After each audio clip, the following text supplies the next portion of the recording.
Buffer's Buffer. It's time for the Anthony Gargano Show. Good morning, everybody. Happy New Year's Eve across Philadelphia. Happy New Year, everybody. This is the Anthony Gargano Show, and we're presented by Rite Aid.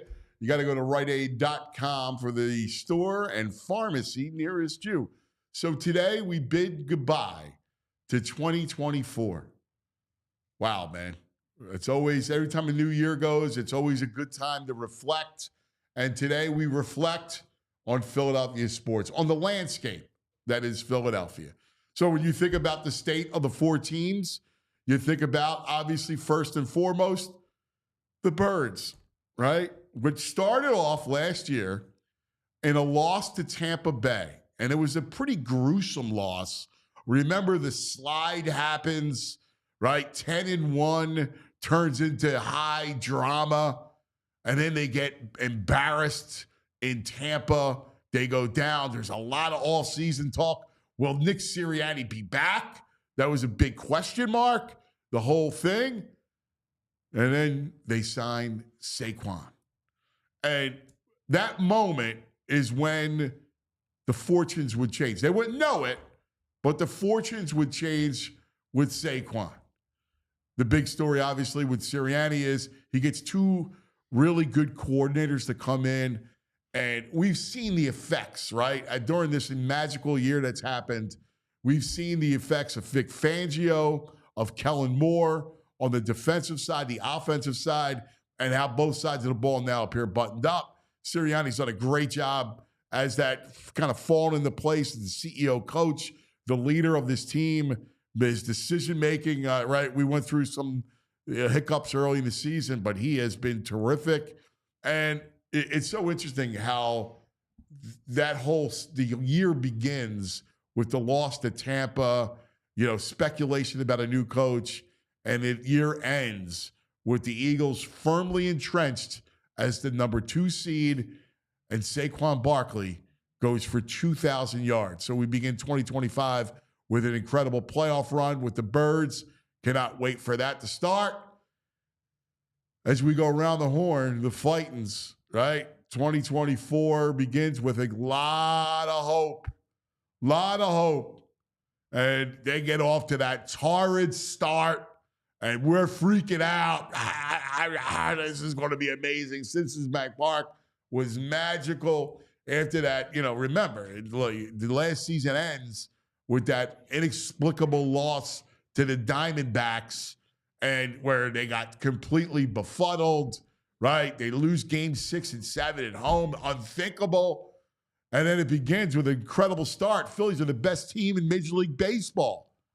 All right? They cruise to the NL East title, only to go down to the Mets. And now we await an off season, starting with a little promise. I love Luzardo, but they're going to be in for another run. We'll get into the Phillies as well. To the winter teams, a lot of hope surrounding the Flyers, where, you see Mitchkoff, and this is the year that Mitchkoff comes over. Remember, in the summer, we're excited. It's like, he's coming. The kid's coming. And right away, he's showing you that he belongs. Flyers are going to be a story shortly. Probably in 2026 is when that thing will happen. And then, of course, the Sixers, always drama-filled, whether it's the arena in Chinatown or really on Market Street, or it's Paul George and Embiid filled with drama. The year begins with the Sixers losing to the Knicks in that really kind of epic series, early series, but they go down, and then they sign Paul George. And last night, be honest with you, I started to get a little excited, and it felt like here they come, right? Like, it's now they look like they're playing good ball. It's always going to come back to Embiid's health, but they look like they're playing well. They look like they're kind of fitting together. It's funny. I texted VG last night because I was frustrated with Paul George. He got into foul trouble and didn't do anything. I'm like, that freaking Peachy stinks. right? One of those kind of fun, emotional, it doesn't stink, but you just throw that out there. And VG goes, give him a month, he'll be fine. And I think he's right. I think that will happen. So we'll see if they can put it together, make a run. You got to look at the 5th seed. That's a possibility. So, come 2025 in the spring, as much as I say I'm out, they pull you back in. That's all it is, right? There's your landscape of 4 for 4. We'll go through some of the big stories and look ahead to 2025. Fun show for you as always. Mike Sielski for the Inquirer to talk about 2024 as we put that to bed. Mike is an incredible columnist. We'll talk to Mike. The Brain, get you set for your New Year's Bowls in week 18 in the NFL. Baldy, can't end the year without Baldy. And Adam Taliaferro, who will join us to talk about Penn State and Boise tonight out in the Fiesta Bowl. Frank Delano, head coach at Haddonfield, and also one of the professors at the Manning Passing Academy. Great football guy is going to come in and talk about Penn State, the Birds, all the young quarterbacks. So Frankie will be in with us. Lots to do this morning. Good morning, my man VG. What's up, man? Happy New Year. Happy New Year, brother. Happy New Year, man. I'm ready to move past 2024. Let's go. Yeah? Yeah, let's get into 2025. Let's get a Super Bowl. We'll get a goalie. It'll be all good. We got the best rotation in baseball. Yeah? Yeah. I like that. Yeah. I like, listen, 2025. Get a lottery pick from the Sixers. Lottery pick for the Sixers. Here's what I think, right? I'm optimistic, especially the next 2 years, because we got 2025 it's a good number, right? It's around numerically, it fits. Yeah. And then 2026 is that's the big USA one. 250. Yeah, that's when we're on top of the world. And Philadelphia is the center of the universe. Yeah. In 2026. You know, World Cup, some All-Star games. We have every All-Star game. We have World Cup, the NCAA tournament. Philadelphia will be the story of the stories. When I think about New Year's, dude, I love New Year's in Philadelphia.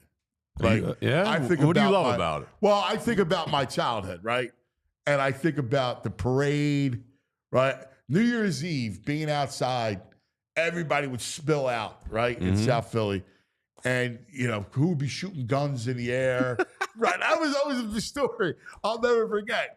I remember my father firing a gun in the air. Really? Yeah. Papa Gargano firing off some rounds in the air? Everybody did, right? Everybody used to do that. I'll never forget it. Like, that little house on Gladstone Street, which was my grandmother, my aunt, my cousin Joey lived there. And it was a house of warmth. And I think about those New Year's Eves, all of us, the roast pork and the meatball sandwiches. Some pickies? And the soup. Oh, yeah. My mother would make the stromboli, which is like pepperoni bread. All that stuff. And then New Year's Day was the greatest. Like, we would be out doing our thing with the parade, dude, trying to kiss girls, drinking quarts of beer on Broad Street. Kissing girls, drinking quarts of beer. My man, Bob Means Jobs. Yeah. Bob is here today. Yeah. Right? Yeah. And it's funny. He's out there with the quarts of beer. Oh, yeah. We had our Michelob? Was it Michelob back in the day? We used to wander the parade. Oh, my God. There was nothing better to fill up. All dressed up, New Year's, like the Mummers, like, it was just a great, like, fun stuff. I still love, I don't go to I'm not a parade guy unless it's a championship parade, but I love just sticking it on TV, man. Seeing the comics come out early. God bless those guys. I used to like walking to Broad Street because it used to be like a million people, right? And then you would go to different houses who had, you'd eat all day, drink your sneak. Really, for us at that age, you're trying to sneak beers and stuff, homemade wine. Right, we go over to Vinny's house and they would have the homemade wine. Armando would have that, mashing it with their bare feet. The grapes, all that stuff. Right, I mean, you're right. Like that wine. Oh man, you had to be careful with that. Are you much of a two-streeter? Like later on, we're gonna go to two-street. But two-street, listen, later in life, it was always a thing, and listen, that was the heartbeat of the parade. I mean, those people were the heartbeat. They were incredible. But I could close my eyes and transport back to Philadelphia. Just the Broad Street was amazing. our buddy Boo his brother had an office on Broad Street, and we would go hang over there. Remember, on the second floor, it was a great time. None of you guys ran in with any of the brigades? Were you No, ever in it? I was never in it. No. Too cool. You guys were too cool. No, we just wanted to enjoy it. The drunks. You guys are just the drunks on the side, looking for ladies. Exactly. It took a lot to be in the parade. It did? Like, it was a lot of work. There was a lot of practicing, stuff like that. Yeah. Well, you knew all the guys, but everybody would be half whacked, right. They'd start from, New Year's Eve and just roll through the whole day. Yeah. I always remember being freezing, just cold. You remember, Bob? It would be freezing cold. And, you're walking, and who's got to warm you up, take a nip.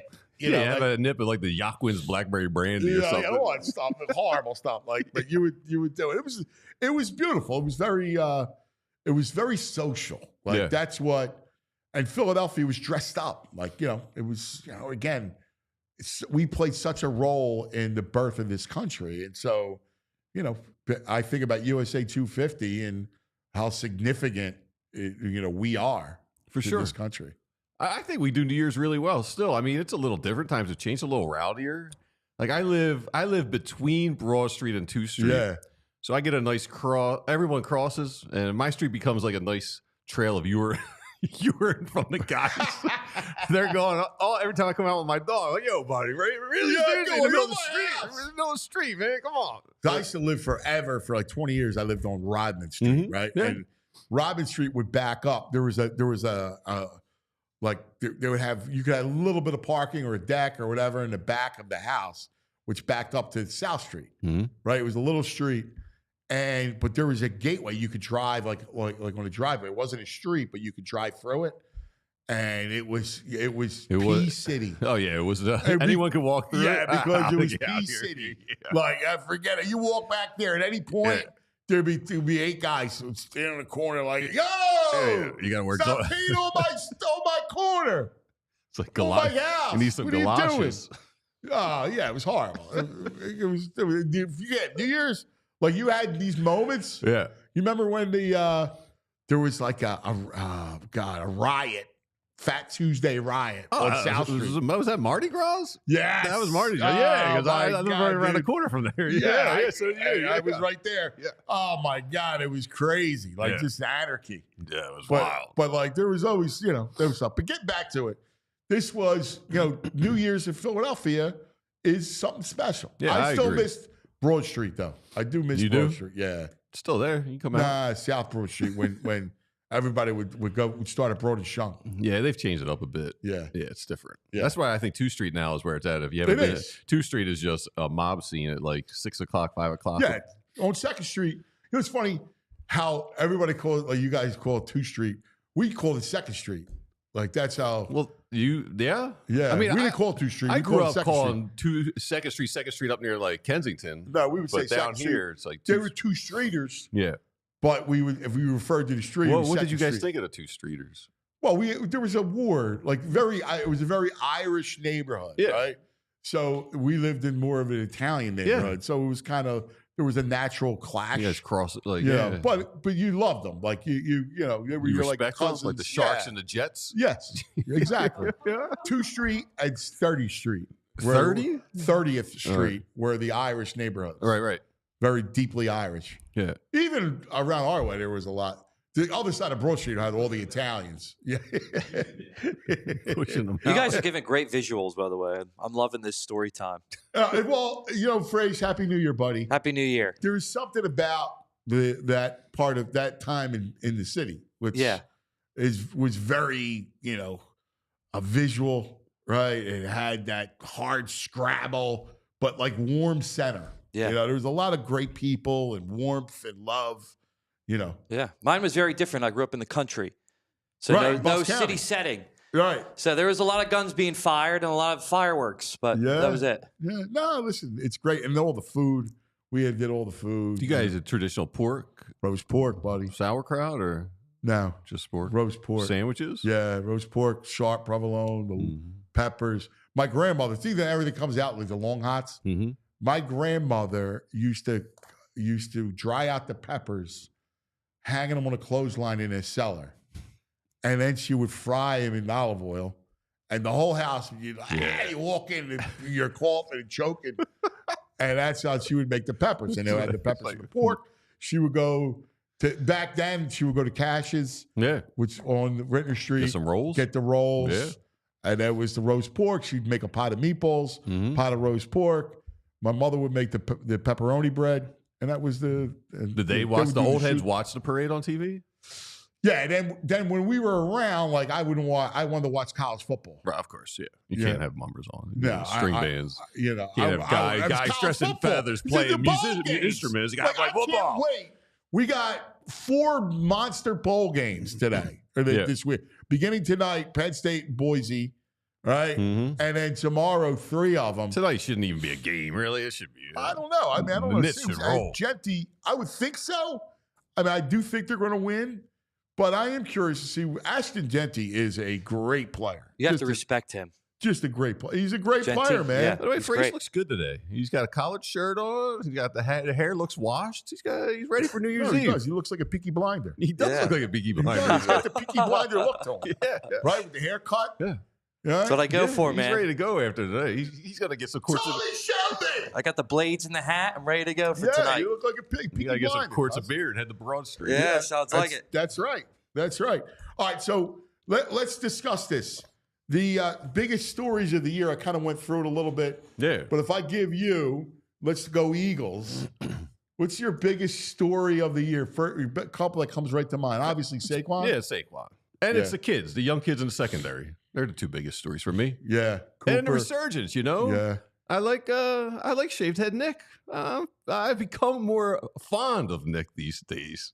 I know. I'm proud of you. Yeah, Nick Bickle. I love him. I know. Listen, he's done a really good job. If you go back to how that season ended, right, and there it was in Tampa, and they get destroyed.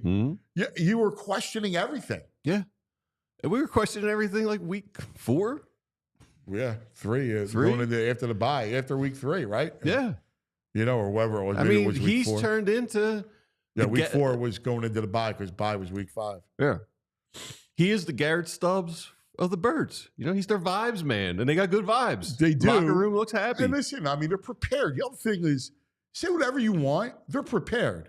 And that's on him. Like, you don't think that's on the coordinators? No. What? Well, no. Overall, no, they don't get a ton of penalties, bad penalties. They're buttoned up. Yeah, they clean that up. Like, they're buttoned up. Yeah. And that's when they tackle well. That's him put the edict in that we're tackling on Wednesdays. All right. I mean, it is. I may think it's Vic saying, yo, we're tackling on Wednesdays. I don't care what you say, we're tackling. Well, listen, I mean, all that stuff has to go on the head coach's table. I mean, he's in charge of all that stuff. I'm sure it's collaborative, and he's taken, you got 2 great coordinators, and I think the coordinators are our bookends that help. This is solidify interesting things. to me. Like, I think that Vic would say, we're tackling. You're like, he goes on board with it, and we should respect that. But when we talk about Philly, and Doug goes on board with that, you don't give Doug any respect for going along with a good idea. He never called the play.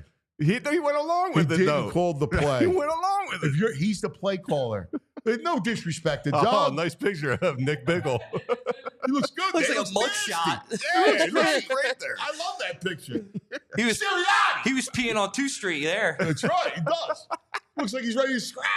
Yeah, he does. I love it. Are you kidding me? It's fantastic. So they are now poised for this incredible run. Mm-hmm. Watching the Lions last night, they're a fascinating team because they just sell out on offense, right? They just go all balls to the wall on offense. They've been at it for a long time. If they don't get the bye, I think that team has to win. They need the bye because they look like they're exhausted. Aikman made the point 100 times last night about how tired that team has to be because it's a ton of football. They decide to play last night. I mean, they're so interesting because they just don't kick field goals or punts. Like, they go for it all the time. He's insane. Yes, right? Totally insane. Like, it's 4th down and 5, and he's going for it if it's 4th and goal. He's crazy. He's been like that from day one when he's going to come in and bite your kneecaps like he's just a lunatic. It's unbelievable. I love it, though, because the Lions were just such a bad franchise. No, I do too, but now I'm looking at it like, all right, so now I'm trying to size up the contenders. Ben Johnson's very good. Like, it's more than just Amon St. Brown's good, but those schemes and routes they're running, people are wide open everywhere. Yeah, tons of play kids action. is ridiculous. I mean, look what they've done now. If you look at how Jameson Williams became just a stud of a player. Yeah. Right? So, tight end. I love our secondary, and they can match it up. They can play with anyone, but that's the schemes and routes they run at Detroit. Well, they're the best offense in the football. Yeah, they create openings no matter how good you are defensively. I mean, they're the best offense in football. I mean, that's, Yeah. That'll be interesting to see with Minnesota, because Minnesota should match up. And I don't know how, with that defense, I don't know how they stop Minnesota with those weapons. Yeah, so that game should be 54-53. I mean, I'll if last night with the Niners was like that, Minnesota, Detroit's got to be that way. My God, it's insane. If you're the Eagles, I mean, I think you're in a great place. I heard a thing yesterday, I think on ESPN, I was watching something and they said, there's the West Coast offense and they're calling Brian Flores' defense the East Coast defense. Yes, I saw that. I like that. I like East Coast defense. Yeah, that's cool. That's good stuff. All right, let's talk about some of our. By the way, someone said that looks like Mickey in the chat. It looks like K&A Sirianni. It does look like K&A Sirianni. He actually look like we have a certain look in Philadelphia, right? Yeah, and he fits in. Sirianni fits in here. He just with the shaved head. Yes. You right? Yeah. He looks good. All right. Let's talk about some of our friends, shall we? Let's talk about Golden Nugget Jewelers. So, look, New Year's, you may have found that special somebody. You met that, you fell in love in 2024. You're thinking about getting engaged in 2025. Maybe you're getting engaged tonight, maybe tomorrow or whatever. Valentine's Day, right? Think about it. If you're in the market for a ring, and the engagement ring, there's only one place to go. It's Golden Nugget Jewelers, right in the heart of Jewelers Row, Center City, 8th and Chestnut. Make sure you see my man, Yaron. You tell him I sent you. He will take wonderful care of you, all right? He'll give you a whole education on buying the engagement ring and work within your budget, all the parameters. The end result's going to be amazing. She will have a ring that will make her melt. So go to Golden Nugget Jewelers. And remember, Valentine's Day around the corner, fellas. So you need jewelry. You got your spot. GoldenNuggetJewelers.com.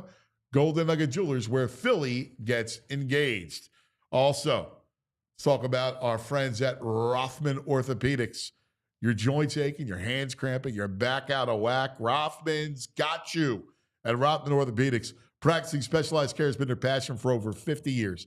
Their mission? Simple. High-quality, compassionate care rooted in research. Research leading to new treatments and better outcomes. Each Rothman doc is laser focused on their specialty. Hip, knee, spine, you name it. They have a team for every body part in your backyard. So you can cross over that defense, cut between the cars to catch the pass, root for our teams like no other fans in the country.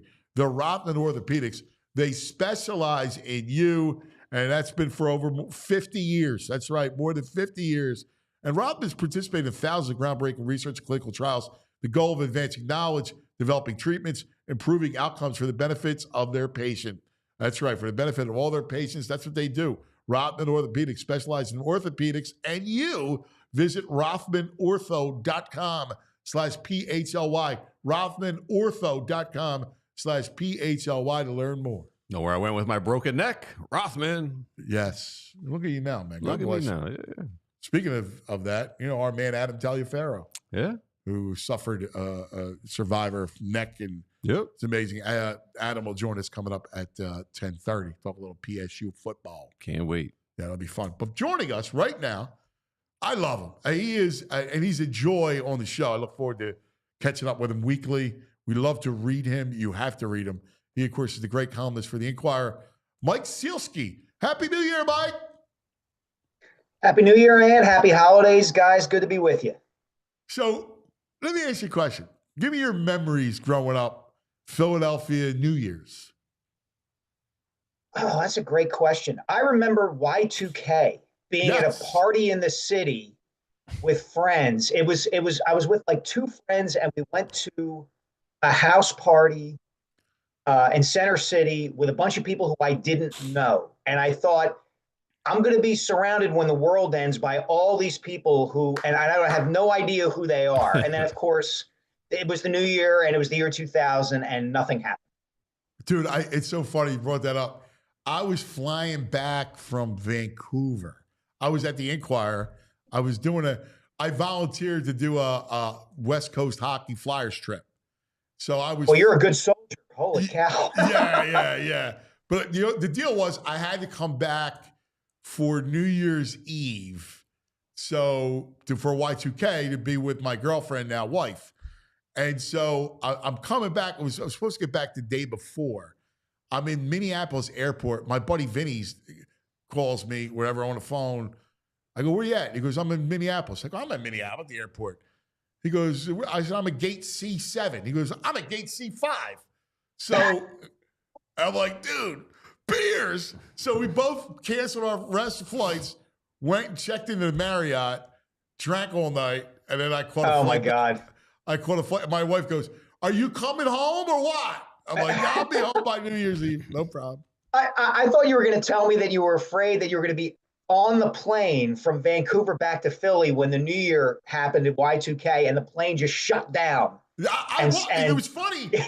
My wife said to me, she's like, why are you, like, she's like, you got to get on an early flight because God forbid something happens. Yeah. All for that, because people are thinking that way. It was crazy. It was. I don't think people who weren't around or don't remember that time can appreciate how nutty it was, and the thought that like the world was just going to spin off its axis once the clock struck midnight and the year 2000 began. So you thought like your bank account was going to get depleted, no money, planes crashing, gonna be chaos everywhere. Chaos in the world. And there was like the Indian calendar, some Mayan calendar. Yeah, it was nuts. We were only starting with the internet back then, so we didn't really know what was going on. Right. There were all these rumors and stuff, That's hysterical. So let's look back on 2024, and let's go each of the four teams. The story that stands out, the tale of the Eagles in 2024, which ends in an ugly way in Tampa, right? Where there was a lot of conjecture. Would Sirianni start? Would he come back? And the whole thing. Take it from there. What a turnaround, right? I mean, I was there that night in Tampa, and I'm sitting there writing a column thinking, I may be at NovaCare in 5 or 6 days' time for a dual press conference. They're going to announce that they fired Nick, and they're going to announce that they've hired Bill Belichick. And think about what's happened since then. Not only does Nick survive, he's thriving, often at times despite his own efforts, at undermining himself with the way he carries himself during and after games. They signed Saquon, who's, as we all know, is in the midst of an incredible season, the best season any Eagles running backs ever had. They rip off a 10-game winning streak, which should have been 11, should have been 12. They're a favorite to go to the Super Bowl. They've got a defense that's as good as any that they've had in my memory. And here we are. And if you had told me this was what was going to happen that night in Tampa, I would have said, you're nuts. You're Dave Spadaro and Howard Eskin to the 100th power in terms of like saying the absolute best case, rosiest scenario for this franchise. But here we are. Yeah, it's so wild, man. And look, they're set up now. I'm not in love with the Packers, right? Like, that's a tough matchup. I'm with you. I mean, the Packers can play anywhere. I was actually just looking at this earlier this morning and actually was tweeting a little bit this morning. If you think about it, though, the road to the Super Bowl the year they won it in 17-18 was actually up and down harder. You had 6 playoff teams that year. 5 of them had won at least 11 games. And the only one that didn't was the Atlanta Falcons, who won 10 games that year and were the defending conference champions. And they gave the Eagles, everything they had in that divisional game. So the NFC is a little top heavy this year, but yeah, Green Bay scares me because of Love, because they can travel, they can win on the road. They show they've won on the road. The games that they've lost this season have all been to teams that are better than they are. You're talking the Lions and the Vikings. So yeah, that's going to be a tough matchup, but getting to the Super Bowl is not supposed to be a cakewalk. You can't have. Listen, I'm with you. You can't have it be 2022 every year where you get Daniel Jones in one game. Yeah. And Josh Johnson supposed to the second. When you look back at 18, you had a bye. You had Atlanta, which look back on Atlanta, they weren't that good. And then you had Minnesota with a journeyman quarterback. Yeah, but nobody's thinking that at the time. Yeah. Minnesota's coming off of the miracle play at the end, the Case Keenum and the Diggs play to beat New Orleans, and look, that Atlanta was good. Like, they should have won that game. The Eagles should have gone home that day. They outplayed the Eagles that day and really had if they convert the fourth down and had a couple things go their way. But look, I'm with you. I understand where you're coming from. Like, Green Bay is no joke, and if that's who the Eagles end up playing, it's going to be a tough first game. It may all be easier after that. I noticed, Mike, when you mentioned the games that Green Bay's lost to, and they've only lost to teams better than them, you didn't mention the Birds.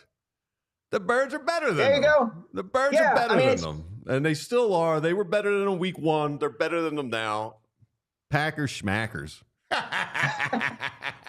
Hey, Greg, I totally get it. It's funny, though. I mean, I didn't cover that game in Brazil, so it's almost like I feel like it didn't exist. It was so long ago. Yeah. The circumstances were so different. The Eagles were playing so differently, too. If you remember that game, Hurts throws those 2 early interceptions. And it's obvious, that's the trend through the first 4 weeks is, we got to get Jalen off early. We've got to throw. It was almost like it was the beginning of the 2021 season all over again. And they hadn't realized yet, oh my gosh, we have Saquon Barkley. We should just get him the ball and kind of get out of the way for this one. Yeah, so they roll by like 20 this time. They know who they are now. They roll by 20. Hey, man, anything can happen. It wouldn't surprise me. Yeah, I feel you. All right, let's go to Sixers. Because I have to admit, I'm starting to get pulled back in. Like I watched last night. I know. You're Michael Corleone in the kitchen, aren't you? I am. He's texting me at midnight. You are, man. Just when I think I'm out, they pull me back in. You're getting pulled back in like a sucker. I know. And I know it, but I enjoy it. I love Tyrese Maxey, right? I just love watching him play ball. And listen, I know he gets on everybody's nerves, but I love Embiid. I do. I love watching him play. Like, do I wish he had different whatever? Yeah, I get it. But I love watching him play ball. He's just a dominant force. And he's an interesting player. So I love watching Embiid play. I mean, if he plays, I don't care what anybody says, they're dangerous. Of course, I love it too. But at this point, when you texted me, I was like, why is he thinking about PG? I was like, I didn't even realize they were playing last night. Oh, my God. I'm immunized right now from I was in my glory. I had Lions, Niners, and Sixers and Trailblazers. Yeah, I was watching the football. Greg put his finger on it, though. To me, there's such indifference when the Sixers are concerned because it's Groundhog Day every year and because of the start they got off to this year and because people are conditioned to think that no matter how well they're playing at any point in any regular season, come the spring, something's going to happen. Embiid's going to get hurt. They're going to draw the wrong team in the first or second round that they're not going to be able to match up with. All the burden of proof of showing that this is a team that can do anything in the playoffs is on the Sixers. It's the ultimate example of you got to prove it to me. And that's exactly how I feel too. I love watching Maxey play for the joy he brings to the sport, for the person that he is, for the player that he is. I'm with you on Joel. It's almost like the Allen Iverson years all over again, Ant, where you really in your heart of hearts know they're not going to go anywhere. But man, watching that one player every night is really fun. And I feel that way about Embiid for all his personality issues, I guess you'd say. But call me in March, call me in April. I really feel that way. No, listen, you're right. That's the right thing to say. I'm the sucker, right? I'm a complete sucker because as much as I try to, I go like this. Like, no. And yet I get pulled. The vampire Dracula is with his eyes. I get it, man. And I get it, man. hypnotized. You need to listen to Matt Damon and Rounders. You need to look around the table and you're wondering who the sucker is, and it's you. Yeah. That's it. Exactly. You're getting pulled in against a team. It was Portland 10-20. Like you're getting pulled Yeah. in. See them play Portland. I get it. I know. Clyde Drexler ain't walking through that door. Right. Kersey ain't walking through that door. This is the game that pulls them back Kersey. in. Portland Trailblazers. That's a man of the dunk. One of your fine books. Darn right. Yeah. Darn right. Kevin Duckworth ain't walking through that door, baby. All right, Flyers. And listen, it is, I think we're all in the same boat, which is, hey, enjoy this kind of build, watch the kids, and enjoy ourselves, and let's see what they can add to it. Yeah, as much as their goaltending can allow you to enjoy anything. I Right. mean, I think John Tortorella would love to throw his goalies under the bus, but I think he's afraid that the bus would go through their legs. I mean, Jesus Christ, That's a great line. It's bad, man. It's bad. They're last in every category virtually in the league. And Kevin Kurz from The Athletic made a really, really good point the other day that it's hard to evaluate genuinely how far along they are in the rebuild for the rest of the roster because, once a game, a 40-footer from the blue line goes in that shouldn't go in. And it's like, what the hell are we? And that is such a drag on the rest of the team that it's hard to judge how good some of the younger players are, how far Owen Tippett is coming along. Where is Mishkov and relative to other players and guys around the league and where he wants to be. I like where they are with the rest of the roster, but man, it's the same thing we've been talking about for 40 to 50 years. They got to find a goalie. Mike, I got 2 words for you. Yegor Zavragin. That's the watch. He's a year or 2 away. Zavragin! Yeah. KHL, baby. VG, they always have a goalie who's a year or 2 away from being a year or 2 away.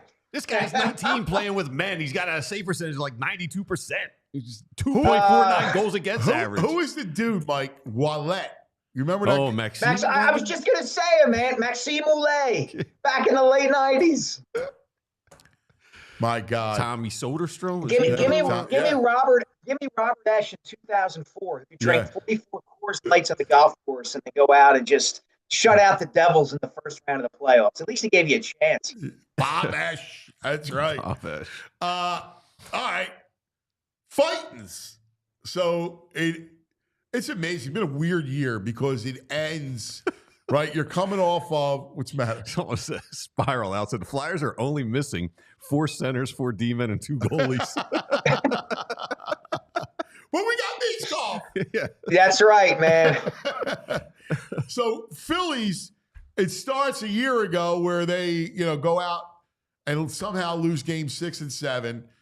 They come back the start of 2024.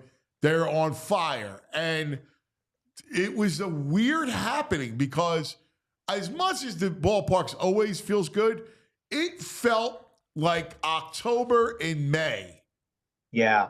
And it was like we all, starting with them, but even the fans, everyone peaked early, too early.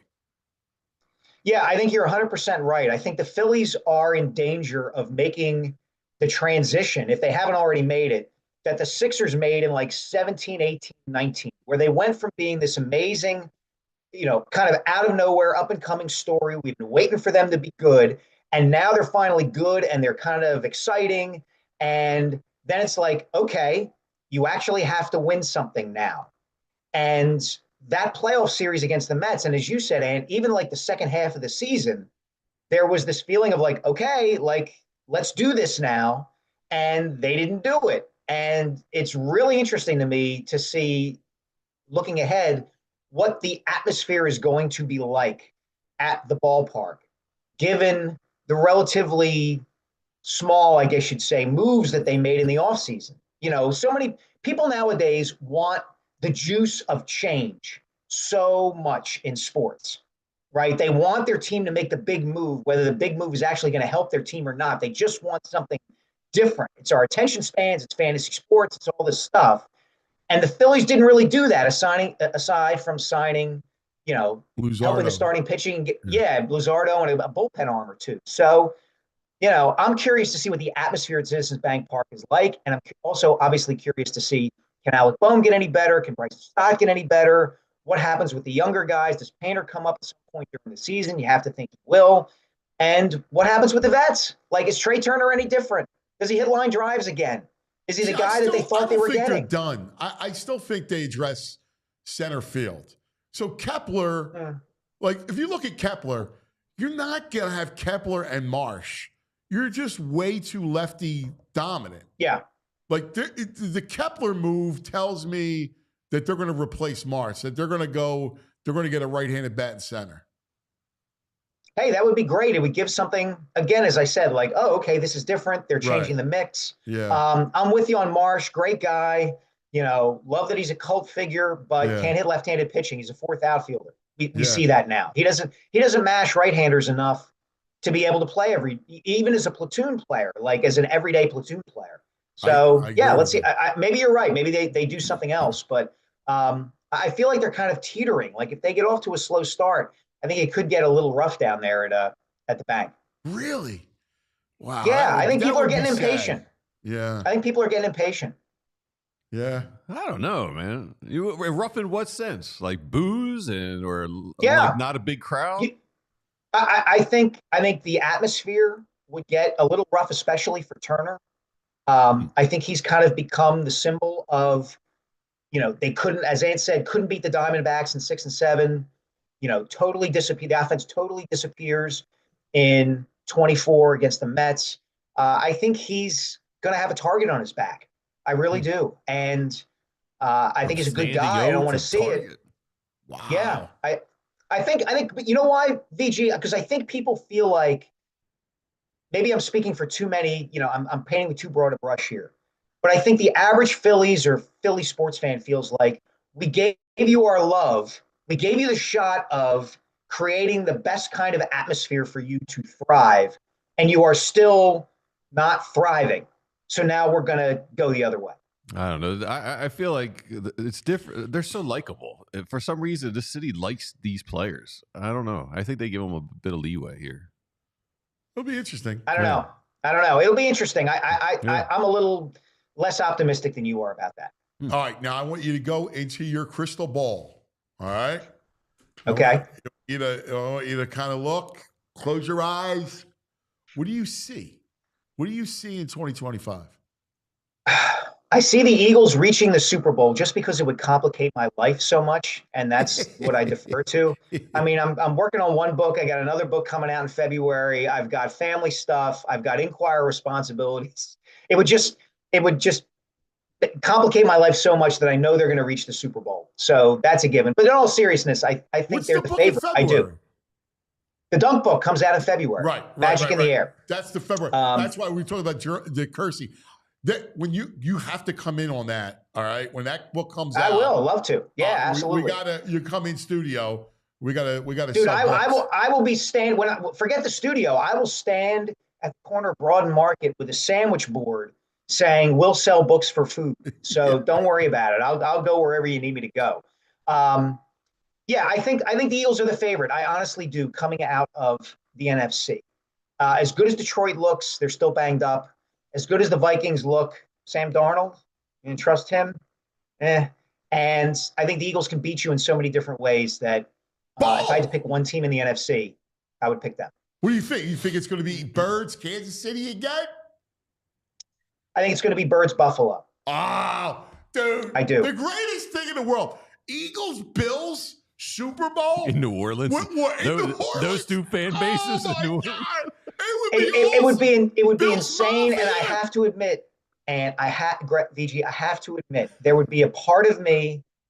I don't care one way or another. I'm at the point now in my career where I don't lose any sleep over the outcome of any game related to a Philadelphia sports team, and there would be a part of me that would like to see the Bills win that game because their fan base has suffered so much. Yeah, I have to say it. I got to be honest. I know nobody wants to hear that, but I have to be honest.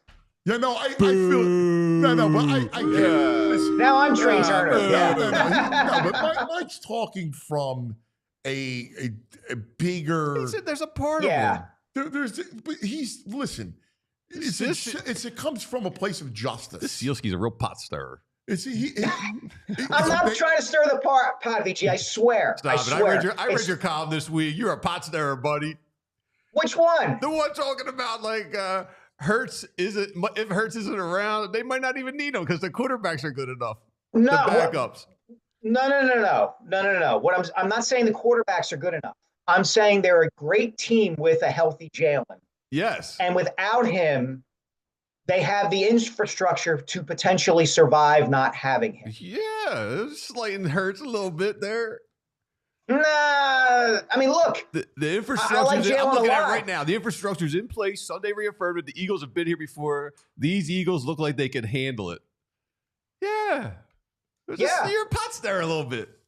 They're really good. No, they're really good. But listen, he's right. Like, I get where he's coming from. Like, in the sense of like sports justice. Like, part of it's like when you listen, obviously he wants the Eagles to win the Super Bowl. When he's talking about it though, when you cover sports and it's journalism, it's like you're always looking at a story. There's the story of the Bills like as this woe-begone franchise, right? Like nobody to go to 4 Super Bowls and lose. There's a movie. Did you see the movie Buffalo 66? Yes. No, but I've watched the 4 Falls of Buffalo, the 30 for 30, about 8 times. Right. So there's a movie also, Vincent Gallo, is in it. And like it's just a great story. Like downtrodden Buffalo. Yeah, like to me, guys, the worst possible Super Bowl would be the Bills against the Lions. Because one fan base is going to suffer. Yes. Right? Yes. Like and the other one's going to celebrate at the expense of a fan base that has suffered forever. And that stinks. That would stink. No, I would love to see Eagles Bills though. Just the fans in the Orleans. Absolutely. Oh my God. And smashed them. Just smash the Bills. Yeah, but I would just love their hopes. Well, like a table. It's a miserable city. Like a table at a tailgate. Yeah. Jason Kelce wouldn't sleep that entire week. By the way, God bless him. Is he not everywhere? I think people forget that he retired. I love him. You know, he's the greatest in terms of insightful, honest athletes who I've covered. He's amazing. But wow, he's everywhere. Yeah. And I wrote this a couple of weeks ago, guys. He's already danced on the edge of trouble because he's putting himself in situations now in this modern media age where people are going to try to troll him and try to get him in situations that are kind of impossible to deal with if you're a public figure. Yeah. And he needs to be careful. Yeah, I'm with you. I'm completely with you. I mean, because he's got such a good way about him that you don't want to see anything bad. I'm completely with you, Mike. I got to tell you, you are fantastic. Any news on the Rocky book? No, man. I'm in the dark realm of transcribing right now. I have like a backlog of interviews that I have to go through. It's the worst, but I got to do that. And then once the new year comes around, I'm going to start reaching back out to people. I did contact and set up a time to talk with Jody Letizia, who played Little Marie in the movie. That's fantastic. So I'm going to have a chapter titled "Screw You, Creepo," without question. So. It's fantastic. I love it. Mikey, listen. I'm looking forward to that. God bless you and your family, all right? A healthy, happy, and hopefully fortunate new year, all right? Love you, buddy. And thanks. Right back at you, man. You too, VG. I'll be talking to you guys soon. Great, Mike See you, Sielski. Mike. It's perfect. Love it, man. Love it. Time now for the brain. Brain. Brain. Red the Brain Finder. Happy New Year, Brad! Happy New Year, Brain! How are you, my friend? Listen, it's going to be a great year for you, buddy. I hope so. Hopefully for you as well. It's going to be beautiful. I got a good vibe about you for the 2025. Well, I appreciate that, Anthony. I appreciate that very much. Hopefully that's the case. And I wish everyone watching the show, not you, everyone, you, VG, everyone there, an amazing, all the viewers, an amazing Happy New Year and everything. Hope everyone has just the best 2025 humanly possible. Yeah, we wish you healthy, prosperous, you name it. You are a gem, like one of the great people. So we love you, and we just want you to know that. And tell Versace and your clan, your beautiful daughter, all right, Victoria, give them all our best. You got it, my friend. I will do that. All right, let's start. We got college football. Can't wait. Some good college football, Great college football. It actually starts, get a little appetizer today with your Michigan team. Alabama, Michigan, but it's in a no bowl. I did. Well, it's funny. I actually made a pretty big bet on this game, but the line's gotten away. I laid like 12.5 with Alabama. It's now 16.5, if you can believe that. Look, Michigan, I should just call them opt-outs. The Michigan opt-outs, not the Wolverines. They really don't have much playing here.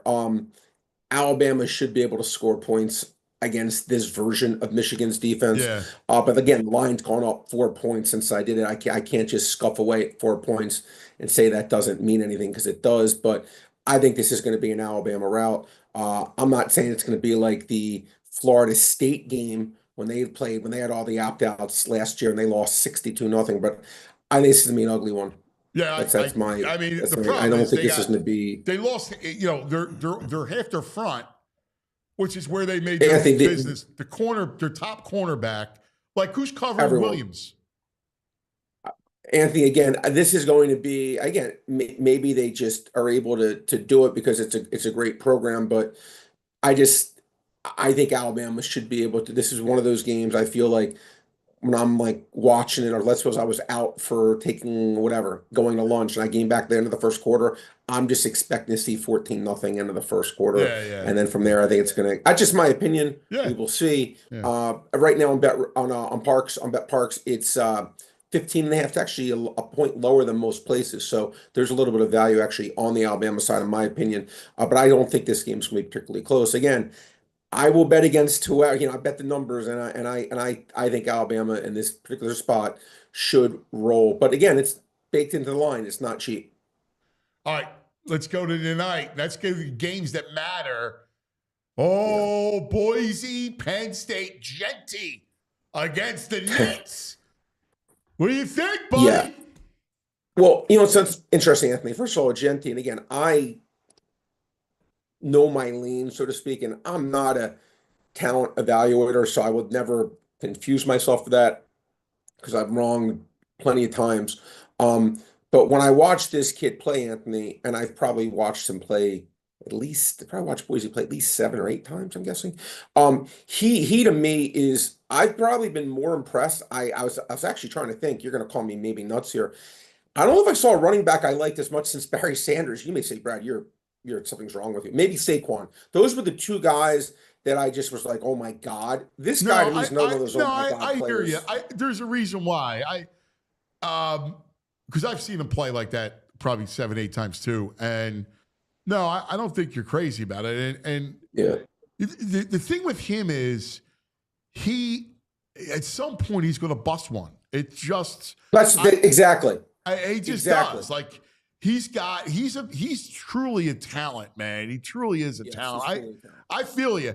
And I know, again, you're going up against a big front. Penn State's got a great front. I get it. But I could see this game. There's some points being scored in this game. Well, it's interesting. I think a lot of people forget. I would bet you, in my opinion, most of the viewers watching this show right now, if you ask them, Boise State, who do they play early in the season? What top team? I don't think any of them are really going to remember. Yeah. I know you will, but I don't think most are going to remember. They not only played Oregon, they outplayed Oregon. They did outplay and they lost by, I believe, a field goal. Yeah. In a game that they were winning most of the way. And Genty had a day against Oregon too. Yeah, he had a huge day. Yeah. And again, and you say, okay, this is a team that both of these teams played, right? I like Boise. I bet Boise in the first half getting 7.5. I bet them plus 11.5. Now I'm actually looking here. You can get 12 on the Bet Park site, which is the highest number in the world. Anthony, I swear to you, I just think Penn State, and I've been saying all year, look, they're obviously a good team, and they deserve to be here, and I'm not taking anything away from them. They're a good team. Boy, here we but go. I don't think. Here we go. You're right. I admit it. I just don't think any of these teams, Anthony BG, I don't think any of these teams are that good where they should be laying 12 points. Well, what about Texas, like Penn State, Arizona State? I'm going to lean. First of all, I mean, look, the running back from ASU. First of all, I love watching him run. He's like one of my. Again, I like the guys who are hard to tackle. The ball out of the backfield. Because Texas's front is nasty, right? So you're going to have to get him in space to get him touches. See, when I look at these two games, it's interesting. If there was such a thing, and I don't think Parks has this, but if they did, they go, okay, you could have Boise versus ASU, or you could, I would take Boise versus ASU. What do I mean by that? Yeah. If like Boise loses by 4 and ASU loses by 14, I make 10 units or whatever it is. I got you. I feel a lot more confident in Texas taking care of business than to Penn State. Yeah. And I say that from multiple. I think Boise. I trust them more to be able to keep this game close than I do. Texas to me, Anthony, and there's just been something about that team, and I can't figure out what it is, where I feel it's hard to say teams underachieved when they have the record they have. Well, it's the quarterback. But yes, the quarterback, again, it's another, he to me is vastly overrated. I watched him just shoot too many throws. And again, I'd love to know what the deal was with Manning. The ankle issue, that was another thing. I mean, it's just, Arch, listen, he's to do the right thing. He's going to go in the portal, and Arch, it's Arch's job. I mean, that's, I think it's the way to go, and I think that's what Texas needs. But look, Penn State, again, I just remember, and again, look, they killed SMU, and again, part of that, in my opinion, part of it was I feel like the weather and just the game flow script where Jennings threw 2 pick sixes. Dude, yeah, he wanted nothing to do. This guy's wide open for touchdowns in the frigid tundra of Happy Valley, and you could see they were running. And this ain't going to happen in this game. The kid was a mess, right? Like I'm going to say this going to happen. Correct. I actually think this game, Anthony. Again, you want to have some fun with the money line on this game. Let me bring up the money line. I prefer the points. Because I think this you could get plus 320. Do you want to talk about taking Boise in the money line? Brain brought to us. I think Boise. Again, casino app. Brain, I think Boise has a real good chance to winning the game. I do. I absolutely think Boise is very live to win outright. BJ. Let me read this one to you because I don't know much about college football, obviously. But it seems like the Knicks can keep Genty off the field. Penn State ranks 10th nationally in rushing success rate. Penn State will score. While Boise sits at 31st defensively against the run. And that's against the 78th best strength of schedule. So they played a mediocre strength of schedule, and they're not great against the run. You don't think Penn State just runs the ball down their throat and keeps I think Penn State will score their share of points. I do, but I think Boise is going to score their share of points too. I agree with Anthony in that. I think, let me bring up the total right now. Is sitting at low mid 50s, I think 53.5. And I do think both teams are going to score. And again, I actually do lean the over as well, like Anthony said. I'm not saying, VG, that they're going to stone Penn State here and completely shut them down. I'm not expecting that to happen. But I think they're going to score enough points to keep the game close. I think Penn State's the most likely winner. But I think getting 12 points, 12's a lot. A lot of ways to get home with this bet. I say Boise can keep it respectable. I don't think Penn State runs in a laugh. That's all I'm saying. I think the game's going to be. I think Penn State wins. I actually think they win by less than a touchdown personally, but I do think that they win. But I don't think they're going to win by 13. All right, real quick because we got 2 more games. I got about a minute. What do you? Ohio State, Oregon is the jewel, and then Georgia, Irish, Notre Dame. Listen, Gunner makes his debut, man. I actually like Gunner. Look, listen. Let me bring up the. Listen. The Oregon game. I bet the over. The over right now sitting at 55. I think both teams score. That's how. Again, I lean slightest of leans to Oregon, but it's not a game I'm betting because I do respect Ohio State. But I think both teams are going to score. I think the game's going to be played in the mid 60s. I like a game in the mid 50s. I think both teams are going to score. I see no reason why they shouldn't. The Georgia game, I did bet. I bet they had over. Georgia game, I bet Georgia. I did. And it's crazy to say again. I did it because of the quarterback. I thought Beck really held them down, Anthony. I do, and I know I didn't see a ton from Gunner, but from what I saw, I still think they are a better team than Notre Dame. I thought they deserved to be closer to a 3. Right now, they're only laying 1. Yeah. I think Georgia wins. Like the way you're talking here, Brad. Georgia. You hater. Bulldogs. Notre Dame hater. Bulldogs.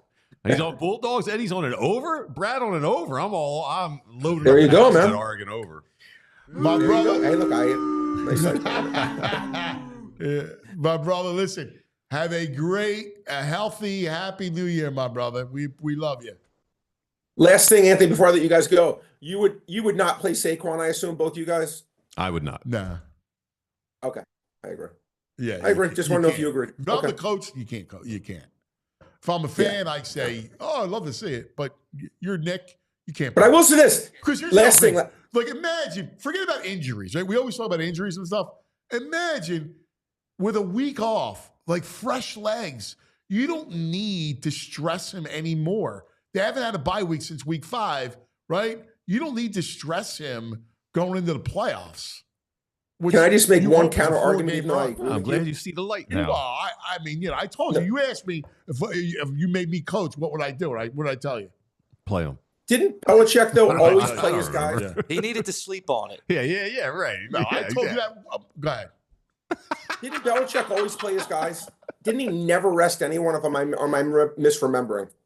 I don't think he ever sat anyone, Bill Belichick, when they were 15-0, 14-3. Well, no, he played the record was. Yeah, I remember. I think that he game. never sat Tom Brady Spags, ever in the last game. It's the Giants that I can recall. Yeah. So I don't know. Andy used to do it. Andy always did it. Yeah, I would do it. Yeah. I would do it. I absolutely would do it. But I would sit Thanks, the guy. my But anyway, brother. Happy New Year, guys. Happy New Year, Happy pal. New Year. There he is, the brain.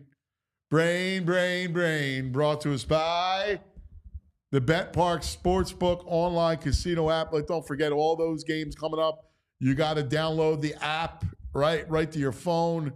There's a myriad of ways to play all the games. You have, whether it's the props, whether it's, parlays, live in-game. Check it out. It's the Bet Park Sportsbook online casino app. And they have all your, while you're watching it and watching the game, you can play all your casino games, little slots and live blackjack dealers. It's all right there on the app. So you got to check it out. The Bet Park Sportsbook online casino app. BetParks.com has all the details. You got to be in PA, New Jersey, Ohio, Michigan, Maryland. You got to be 21. If you have a gambling problem, please call 1-800-GAMBLER. We're also brought to you by Primos. Ring in the new year with a little Primos action. Listen, my advice tomorrow is going to be an incredible day. All right? With 3 football games, make sure you got a Primo party tray, that one of those great hoagie trays ready to go. All right? It's funny, Bobby's here. And Bobby we remember when Primos opened on Ritter Street. Remember the original? And we would get nuts. Like, people went nuts. Like, what is this hoagie? It was like this incredible, gigantic hoagie, right? And we went nuts. We'd sit on the corner and eat them. And it's the same taste. Over 80 locations, 90 locations across the Delaware Valley. It is. They're all the same. It's the bread, dude. They bake it in stores every couple hours, right? Boom, put it in. It's good to go. Pepperoni and cheese. Yeah. Yeah, I love watching a little PSU Boise. You know what's going to kill me is that I know tonight they're going to, let's watch a movie. And I'm going to. Does that go on in that house? Well, it's family night ringing in the new year. So I'm going to have to watch the game on my phone. You have an iPad? Yeah, I'll watch it on the iPad. Again, PrimoHoagies.com for the location nearest you. Here we go. This portion of the program brought to you by TrueMark Financial Credit Union. Come to TrueMark. Go to TrueMark.com/PHLY. So coming up, we got Baldy. And also, I want to introduce you to Frank Delano, one of the great high school coaches in our area. Great football man, all right? Frankie's a teacher at the Manning Paskey Academy. Great football man, many championships, all right? Everybody knows him. Yeah. He's got his coach's pad with him. You know one Italian guy you saw us all. Is that what you're saying? What's up, brother? Happy New Year. What's up, man? Good to Happy New see Year. you, Nice Coach. to meet you. Good to see you. I love it. I got it all set up. We're ready. We're ready to go. What are we talking? We got a lot to go. We got a lot to go. And we got Baldy. So I know we had talked to before Absolutely. about, because we're going to go to NFL Films and watch some tape with Baldy during the draft. All right? Yeah, let's do it. All right? Let's do it. So just speak right into that. All right? That'll be your thing. And Frankie, we got to talk quarterbacks. We got to talk the college playoffs. There's so much to get into. Thanks for having me. Are This will you be a kidding blast. me? This will be a blast. Yeah, he's the best, man. Frankie's, and our kids are the same age. They Matt both and play. Massimo have a good time with you. Yeah, they play. They both play. They both play travel baseball. The whole thing, The old Clearview Haddonfield game on back in late October, whatever it was. Yeah, good stuff. Massimo's a great kid. Matt and they get along great. All right, the one, is he there? The legend. It's not a New Year's without the one, the only Baldy.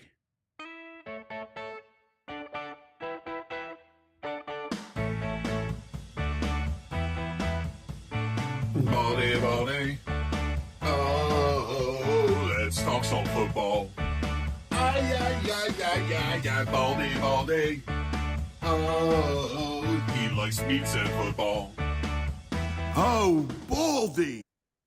There he is. Happy New Year. Oh, look at the palm Happy New Year, trees. cuz. Where How's everybody are you? feeling today? Where are you?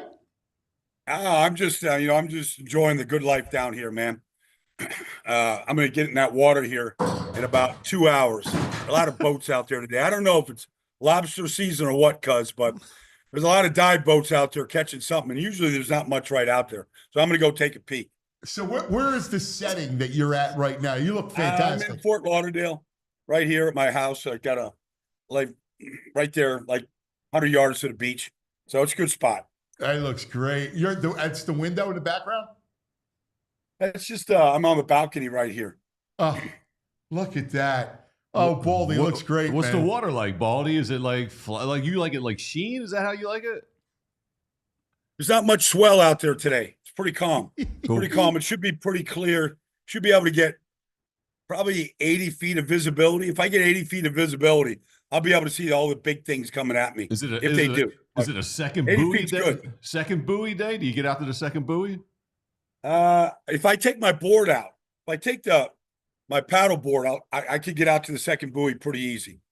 But I probably won't swim out this because there's too many boats in the water to swim out there today. But I'll paddle out there. I could paddle out to the second buoy. See, it gets a little bit deeper out there. It probably gets to 40 to 50 feet deep at the second buoy line. Wow. So it's a little bit more fun. Hey, I want to introduce you to Coach Frank Delano, head coach at Haddonfield, winner of many championships. He's an admirer Frank. of you. Nice to meet you. Yeah, love your work. You do great stuff. Thank you very much, Frank. Frankie you. teaches at the Manning Passing Academy. Okay. I got a lot of respect for South Jersey football. A lot of great programs. Like I live right across the street from Cherokee High School, but Holy Cross, you go St. Pius, there's some great programs in high school football in South Jersey. No doubt. There's a lot of great coaches, a lot of great talent. Obviously, you see it on Sundays, right? You see Jonathan Taylor still, you see Joe still going, right? So Yep. it's fun to watch South Jersey guys going and playing at the next level. Yeah, how about him, right? Getting throwing it around yesterday a little bit too, right? Yeah. Good stuff. Yeah. Pleasure to meet you. Baldy! Yeah, likewise, Frank. Baldy. So let's start. It looks like because Washington if Washington beats Dallas, which they probably will, right? Because they're going to want to go play, either Tampa, they'll jump up a seed. It looks like Green Bay comes to Philadelphia. What do you think? Oh, we gotta play it all the way out. But if they do, that's okay. I saw Sam Darnold carve them up on Sunday in a big way. A lot of creativity in Minnesota's offense. Green Bay has done a good job of taking the ball away this year. They did it to the Eagles in the first matchup in Brazil when I was there. They like to rob the middle of the field. I mean, this Jeff Hafley's done a good job defensively, but they really could not penetrate up front last week. They tried to blitz Sam Darnold. They did a lot of different things to try to affect him. Minnesota's offensive line is good. Dalton Reisner, Brian O'Neill, Garrett Bradbury, they're good. They're not Philadelphia Eagles good. And so I think the Eagles could have a great deal of success running it against them, to be honest with you. Yeah, that's what I was thinking. This is where Saquon, it's a good front. It's a good front that can get pressure, but they're not that stout against the run. I think it's a Saquon game. This is where you just ride your man. I'm not crazy. Like Jair Alexander, I don't know what his status is right now. But regardless, I mean, I'd take A.J. Brown against any of their corners if you just want to go play some one-on-one ball. Matt, I think they have it. You saw it week one. We saw third quarter, A.J. go right by him and, I don't know, 70-yard touchdown, whatever it was. But I like the Eagles offensively against the Packers. Jordan Love can present issues. Something's missing from the offense, though. And Josh Jacobs is a really good back. They have a good offensive line. They stay committed to the run. They're not just getting as many big plays in the passing game as they did a year ago. Well, I think part of it, too, Watson is one of their big play receivers. He's always hurt. He's like in and out. And it's a big deal because Reed and Dobbs are your possession guys, and you need those outside guys. They try to get Wicks involved in that. But, without Watson's your true big play threat. I would agree with that. I thought that Quinion did a really good job against Watson in that first game. Yeah. Kind of really, because really up until the game time, really Quinion wasn't scheduled to start. They had injuries there. Yeah. Bradbury, whoever was, they had some injuries, and he got kind of thrown in there that week in Brazil, and he kind of find out what it was all about. Now he's given up some touchdowns in the last 2 weeks now. So the teams don't fear him, I don't think, as much as they once did. I would expect teams in the playoffs to go after him and test him and see, because he's given up 2 touchdowns in the last 2 weeks. So how do you handle the pursuit of the record? Do you just be happy with the 2K and get Saquon some rest? How does a locker room and an old lineman like you? I've talked to Saquon about it. He would love the record. He wanted to go get 2,000 for sure, and he got that. Unbelievable second half, 18 carries, 120 yards. I mean, it was unbelievable in the second half, 127 yards in the second half. But so he's 100 yards behind Eric Dickerson's record. Like, if you're Lane Johnson, you're trying to put a Hall of Fame resume together. Having the all-time leading season rushing leader would be a nice feather in your cap. But, it's going to be a little different than Dickerson. It would be in 17 games instead of 16. So it's kind of a little asterisk by it. Honestly, the Eagles have not had a bye since week 4, cuz they've gone 12 straight weeks. Like, if you give this team a week rest and then get them ready for the postseason, like I texted Lane yesterday and I'm it's all about just going 4-0. To sit this one out, go 4-0. That's what it's about. And I think Saquon would agree. You're 1 of 9 guys that have gone over 2,000. You're already in special company. Go 4-0, in January and February. That to me is more important at this point. Yeah, I agree. Hey, Baldy, just talking about the games and the asterisk, do you think the asterisk goes away if he does it in less carries than Dickerson does? Because he's on pace. He's on pace to do it in less carries. I don't know about that. That's a good question. I don't know. I hadn't really thought about that. But like, I know Jackie Slater pretty good. He was the right tackle when Dickerson went for 2105. And I played with Eric. We won the rushing title 1 year with Eric. Like, I know he was an elite player, but most talented player I ever played with. But I don't know how they would look at that, the number of carries versus the games. You got an extra game versus the carries. That's a good question. I don't know how people would look at that if that would happen, but I don't think it's going to happen. I think they're all going to sit this week. Yeah. Yep. Yeah. Well, Frank, you as a coach, I mean, it's in your wheelhouse. It's really easy from the back end here, right? Because as you said it, and we talked last night or yesterday afternoon about, as a fan, go get it. But you got the obligation to win that ring. Right. And, Buddy, you just made mention of it. Now, it's a long time. That's 3 months of football, right? Without a bye, without a Sunday off. And at the end of the day, right, he's already 1-9. So, listen, that's why we're back here talking about it, right? But then that's also where we are in the Delaware Valley, right? And we're so emotional, right? We're ready, fire, aim, right? Where there's never everything's thought out. Why didn't he? So if coach makes that decision to play him and all of a sudden he gets a little cramped or the workload is 25 carries and then the following week he's a little sluggish, why do we play him? If you got the record, hey, it's a beautiful thing. So to me, I think your biggest individual accomplishments are a direct result of team success. Yeah. Right. And there's no greater team success than a Super Bowl. Yeah. To Frank's point here, cuz when they won the Super Bowl, I guess 8 years ago, they didn't have a back that went 4,000. They didn't have a receiver that went 4,000. They didn't have a defensive player that had 10 sacks, but they were the best team. And I kind of feel like we know Saquon is a star. He could probably go get the record this weekend. I mean, it is against the Giants, and they're dreadful. But if anything would happen, anything, then you never know. But, he's already shown the Giants the mistake they made earlier this year when he went against them. To get a week off and to really start scouting the following weekend's game, whether it's a Saturday, Sunday game or Monday night, who knows? And you really start scouting your opponent, literally Sunday night this week. And you get rested. I mean, if you rest your majority of your guys, you could get a practice in probably Monday or Tuesday, an extra practice, and an extra day is a work in where you're not recovering from what just happened on Sunday against the Giants. To me, if I'm a coach like Frank here, I'm thinking, man, I'm getting an extra day in. I'm going to get an extra day, maybe in pads. Who knows if it takes that? Well, let's get ready to play our most physical game against whoever that opponent is. Yeah, I'm with you. Hey, let's look at around the league a little bit because Sunday night is going to be an epic game. All right, Lions and Vikings for the 1 seed, and Dan Campbell's it's a trip, man. Like, he just does not kick field goals. He doesn't punt. Like, it's 4th and goal at the 4, the 7, doesn't matter. He's going for it. They put so much pressure on that defense, and obviously they're so banged up.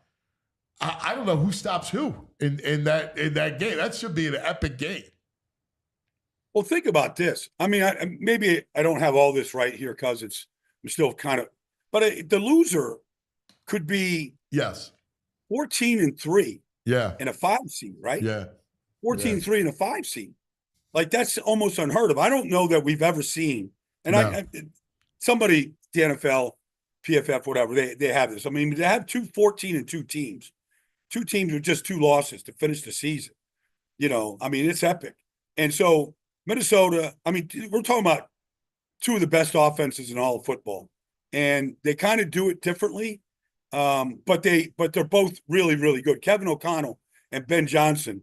I mean, because Detroit's defense, we saw it last night. I mean, they're nothing to brag about. But offensively, they could put up 40 on you.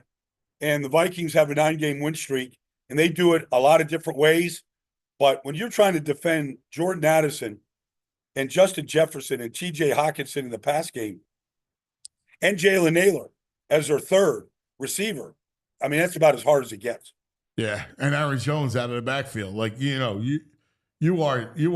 I mean, they are stacked, and they struggle. They ran a play. A play the other day. They had a twin set. So if you have 2 receivers, Frank will back me up on this. If you have a twin set, it really reveals what your coverage is. If you get corners over on your twin set, you pretty much know it's man coverage.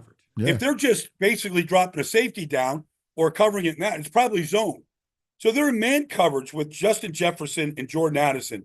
And Jefferson clears it out, right? He runs this bang A. I remember the play, yeah. But Jordan Addison runs the old button hook at the Buick. He runs a button hook. And I'm not saying like he just stopped. Like he gave it a full 2-second stop comeback and then went to beat the corner on the play. And so it was a safety over there, Bullard, who was a rookie. And I mean, I just thought, first of all, not many teams feel like they have the patience to run that play where the protection will hold up and your quarterback not going to get like, slammed to the ground. It's pretty good scheme right there to get that open. Yeah. Well, Kevin O'Connell, listen, you were on Minnesota from the beginning of the season that people had underrated them. Their win total was 6.5, I think. I Vegas saw had it. it 6.5. 6.5. You were like, I like them as a surprise team. And you see with Darnold, like Frankie, like you're a quarterback guy. You put Darnold behind a great offensive line, a mind like Kevin O'Connell, and it's amazing what guys with talent. He had talent at USC. It shows you how inexact sometimes the draft can be, right? Because you're sitting here. This is a guy who's been on 4 teams. You have Baker Mayfield and Jets in Carolina. You have Baker Mayfield and Sam Darnold on the same team. Now they both collectively have almost 80 touchdown passes this year, right? And now all of a sudden you're watching this guy thrive. The bigger thing is the locker room. Like that celebration that you saw, that was authentic. That was real. Now, how are you, J.J. McCarthy, sitting in the back going, wow, right? Look what just happened here, right? Because there's a buy-in. It's a team thing, right?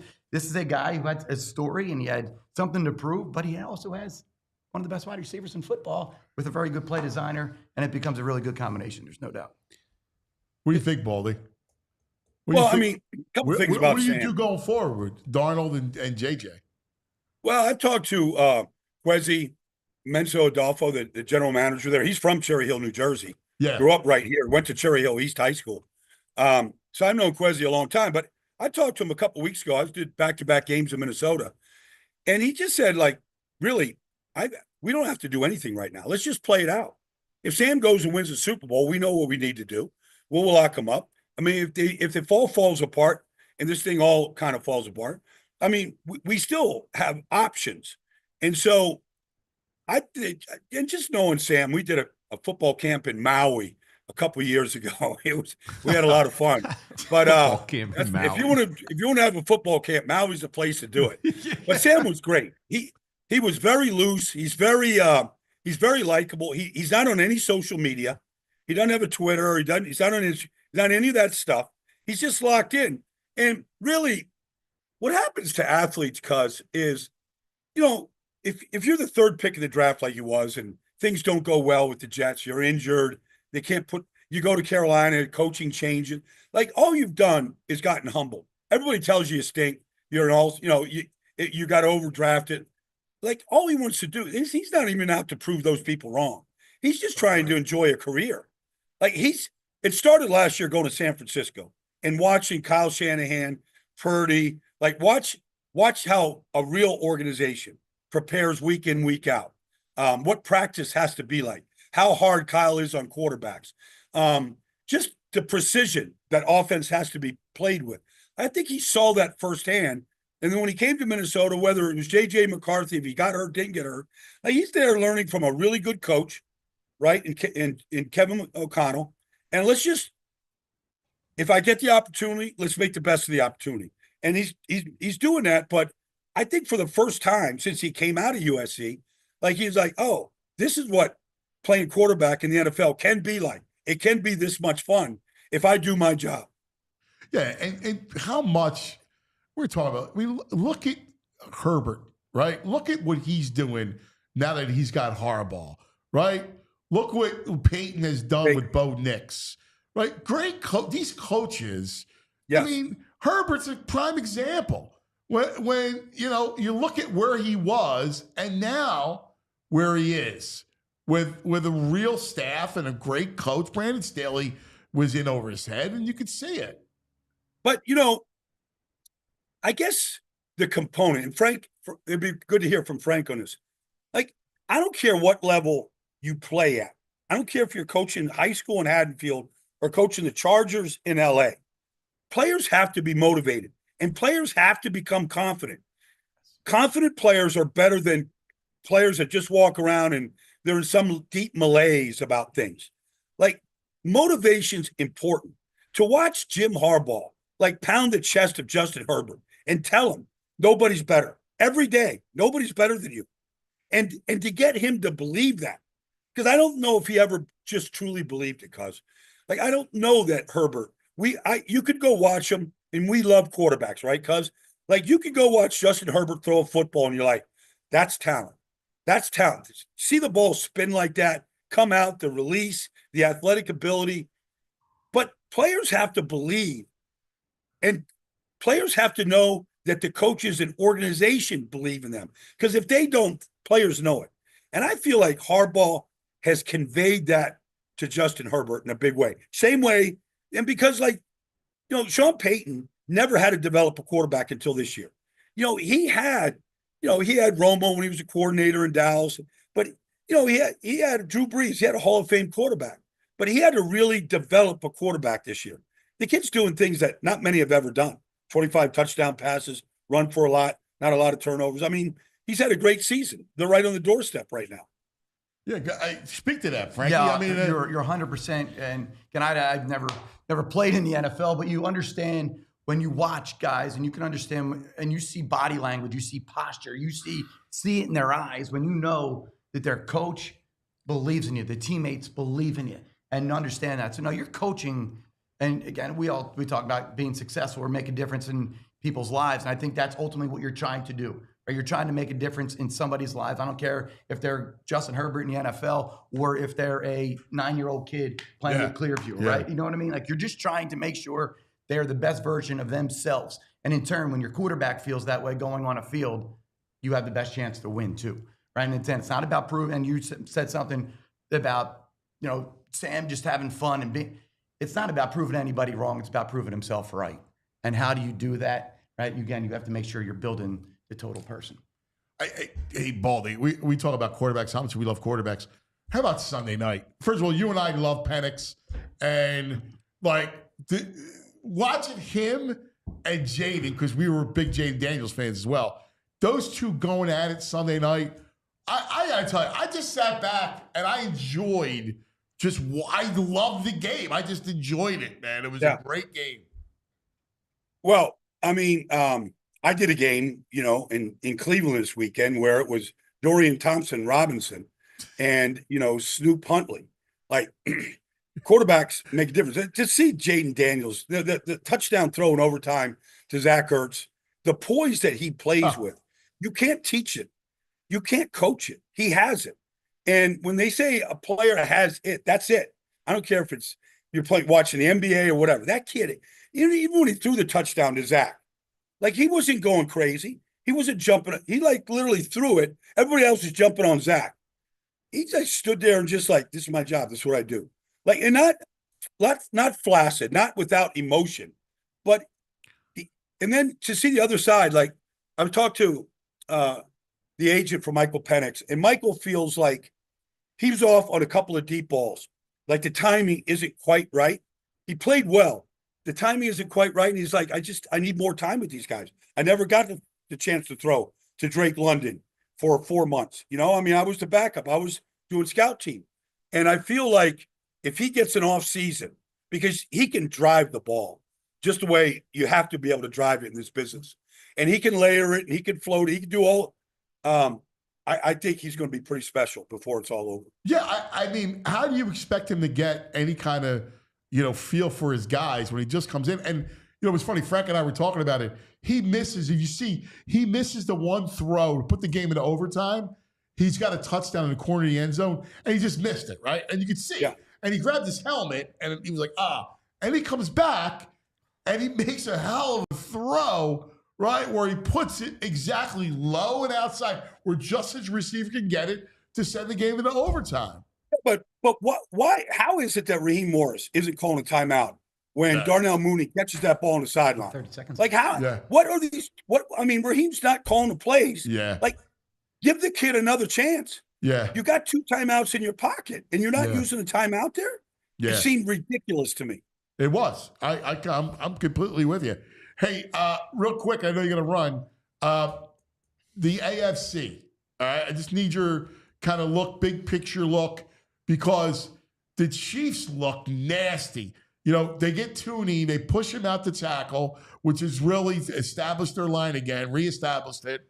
They got 3 receivers that all go together now with Hopkins, Worthy, and Hollywood, right? You got running backs. You got Kelsey. I mean, they're stacked. Yeah. They're playing great. Their whole offense got fixed the day they put Tooney out there at left tackle. And he's going up against some of the best in his business now. He's going up against Myles Garrett. Like he has locked down the position. And it's made all the difference with Mahomes and this offense right now. And defensively, forget it. Like they've got a Menahu back. Dan, they played and won the other day without their best defensive player, Stone Cold Jones. Yeah. Like they're the team to beat right now. And is any dark horse? Anybody you like as a possibility? Well, I mean, you could like throw a dart at all of them. You know, I mean, can Buffalo go put up 35? I don't think they can, but they can put up 35 the way they're playing, the way Josh is playing. I mean, you certainly have to factor them in. Just the way that just the system that they play, and they're not going to give up the big plays. Yeah. So, I mean, certainly, and if Joe Burrow gets in, if Cincinnati gets a little bit of help here and they beat Pittsburgh, nobody wants to see Joe Burrow. Nobody. Buffalo doesn't want to. Watching that game Saturday and watching him, he's so ridiculous. It's almost criminal that is where he is with that team. Well, I said it at the end when he threw the winning touchdown to T. Higgins. It would be the playoffs won't be as good if Joe Burrow isn't in the playoffs. And I don't want to knock Denver or Miami or anybody else. It's not good because if Buffalo has to play Cincinnati in the first round, like they could be shaking in their boots the way he's throwing the football. Yeah. He's good. He is. He's unbelievable, man. He is. Gang quarterbacks, brother. What's Baldy do on New Year's Eve? That's what I had written down. I just want to know what Baldy does tonight. Well, I'd love to do a night dive tonight. I'd love to get in there at night, with a good light and see what's down there at night, man, because it's just a different world. So I could do that. I could pop some champagne. I could watch some fireworks. I could go down to Miami and probably jump on a boat. So I got some options right now. I'm just waiting to see what a couple people are doing. Wait, do you dive with like a black light or a regular light so you can see down regular there? light? But if you just turn the light off and just tap your mask, and you turn the light on, you might see a giant perch like right in your mask right here. Like some globe of fish. Like it's wild what happens at night. It's totally different down there. Can there be a shark right in your face? There could be. I mean, it's possible. They tend to. They don't see too well. They're not exactly the best vision of any fish out there. Wow. Now your girl. But that will get your RPMs up. If you want to get your yayas on, go down there at night. Yeah, and see what's happening. Now your girl, what's she want to do? She'll stay on the boat. She'll be on the boat. She'll be on the boat. Yeah. She's not going to that water. So you don't watch the ball drop or any of those shows tonight? No, I don't care about that. He drops his own ball. Hey. I mean, seriously. Fireworks up and down the beach tonight. It's his own party.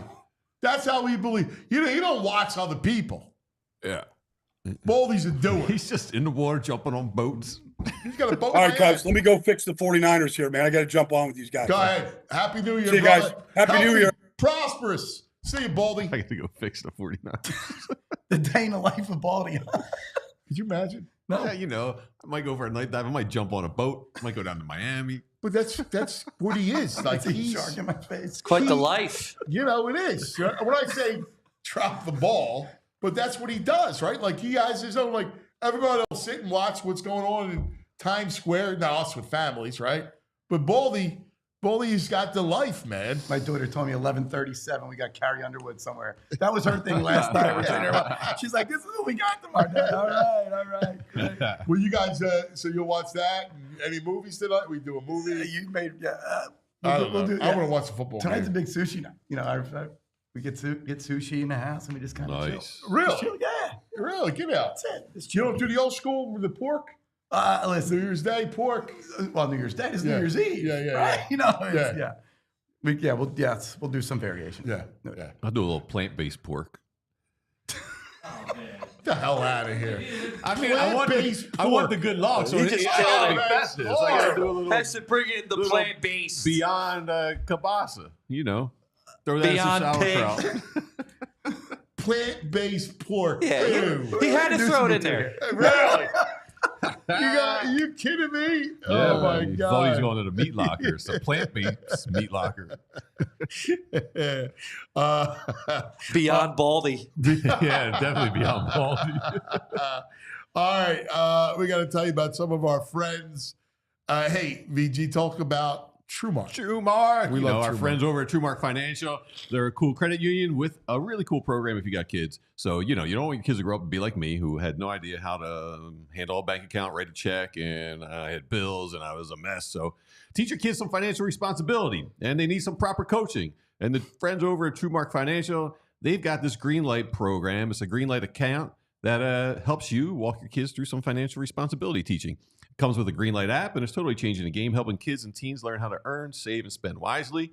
They can set up savings goals. You can track their spending, and they even get an allowance all right there in the Green Light app. The super cool thing is the kids get a debit card, and they get a little autonomy, and they feel a little independent, making purchases and getting some real-world money skills while you control the limits and everything from your phone through the app. You get a peace of mind, and they get the freedom to make smart decisions with their money. It's like coaching your kids through their very own financial game, and for TrueMark Financial members, this cool program is totally free. Now's the perfect time to introduce your kids to the Greenlight program. Get signed up today. Visit TrueMark.com/Greenlight for more information. All right. Now let's talk about Parks Casino, right? We talk about the new year, what to expect in 2025. Well, how about some incredible entertainment at Parks Casino, Street Road, Ben Salem, Pennsylvania's #1 casino. Here we go. Here are the headliners just going on. Larry the Cable Guy, May 16th. Get her done. A second show for comedian Ron White on March 20th. You can't fix stupid. Saturday Night Live's Colin Yost returns for 2 nights at Parks Casino, March 14th and 15th. Come see me. Maybe Scarlett will be with me. Country star Cole Swindell, February 7th. It's Carolina, Tales California. The reggae sounds of Shaggy on January 18th. Girl, you're my angel. You're my darling angel. January 24th, actor Richard Kind from Curb Your Enthusiasm. Whoa, Larry, whoa, hey. February 8th, Jerry Cantrell, Alice in Chains. If I could you. March 8th, magician Michael Carbonaro. Yo, where'd my shoes go, Mike? Country star Lee Brice, March 22nd. There's a rumor going round about me and you. Enjoy dinner and drinks at the show. Liberty Bell Gastropub, the Parksville Steakhouse, the Bamboo Noodle House, ParksCasino.com. For all the details, you got to be 21. If you're gambling problem, please call 1-800-GAMBLER, Parks Casino. All right. This portion of the program brought to you by Rite Aid. Check out riteaid.com for your nearest store and pharmacy.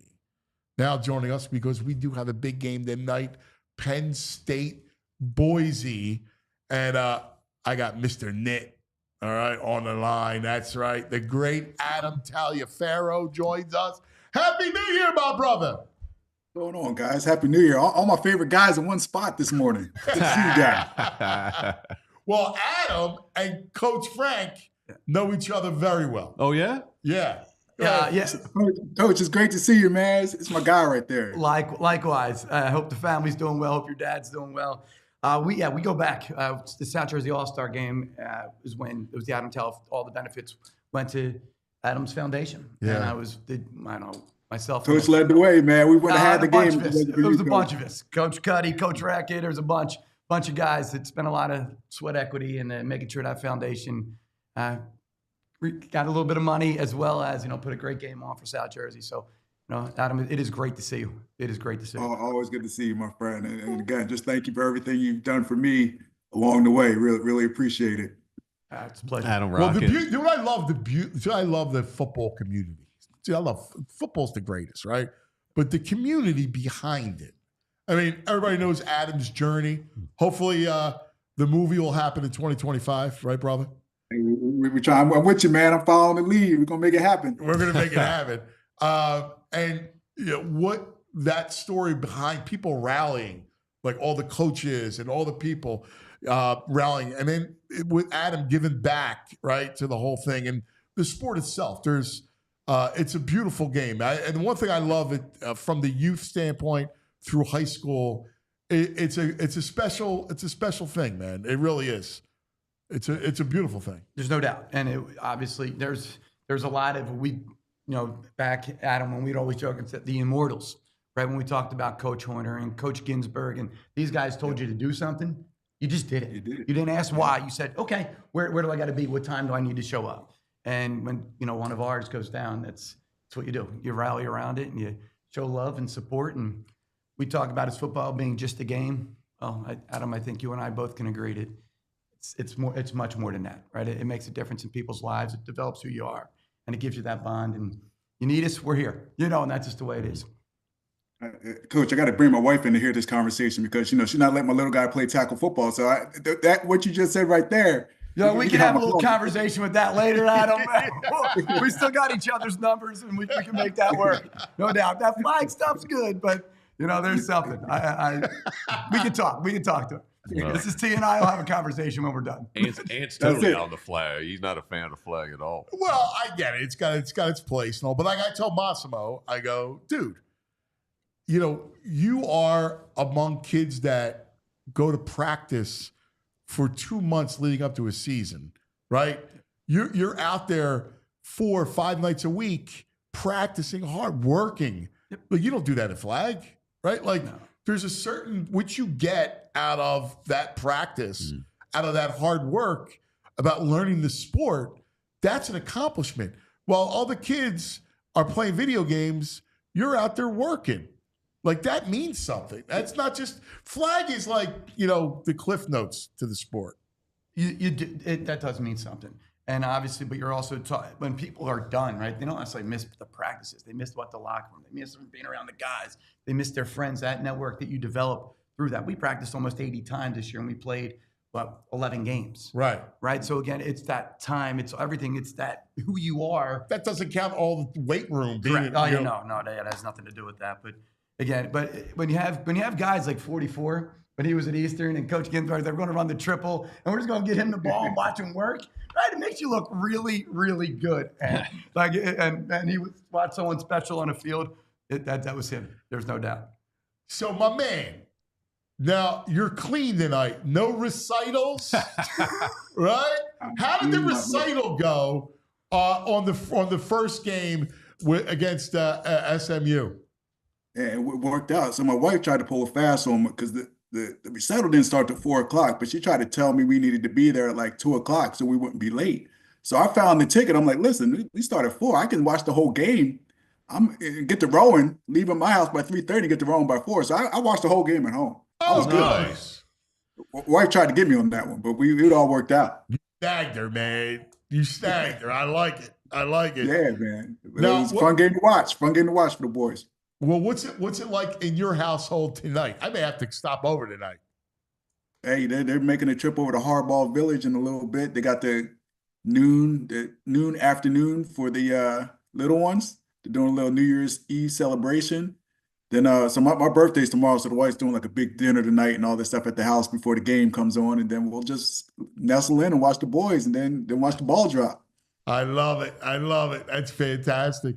All right, so let's analyze it. We got 2 great football minds here. So let's talk about tonight. Hey, what's the slate here? That's what we were talking about. Yeah. I said 2. I slated you and me. All right. Yeah, I didn't say 3. I said 2. All right. 2.5? Yeah, that would be the half. Oh, hey, yo. I'm not putting you with Frazier. All right? Yeah, I get slighted every day. Yeah, well, for good reason. Adam, how do you see it tonight? Obviously, Genty is the story against that vaunted Penn State front. How do you kind of analyze this game? No, and I always preface, Anthony, I do this every time we talk. I say I'm biased. Everyone knows that. But I truly believe, Genty is an amazing back. Boise State has had an amazing season.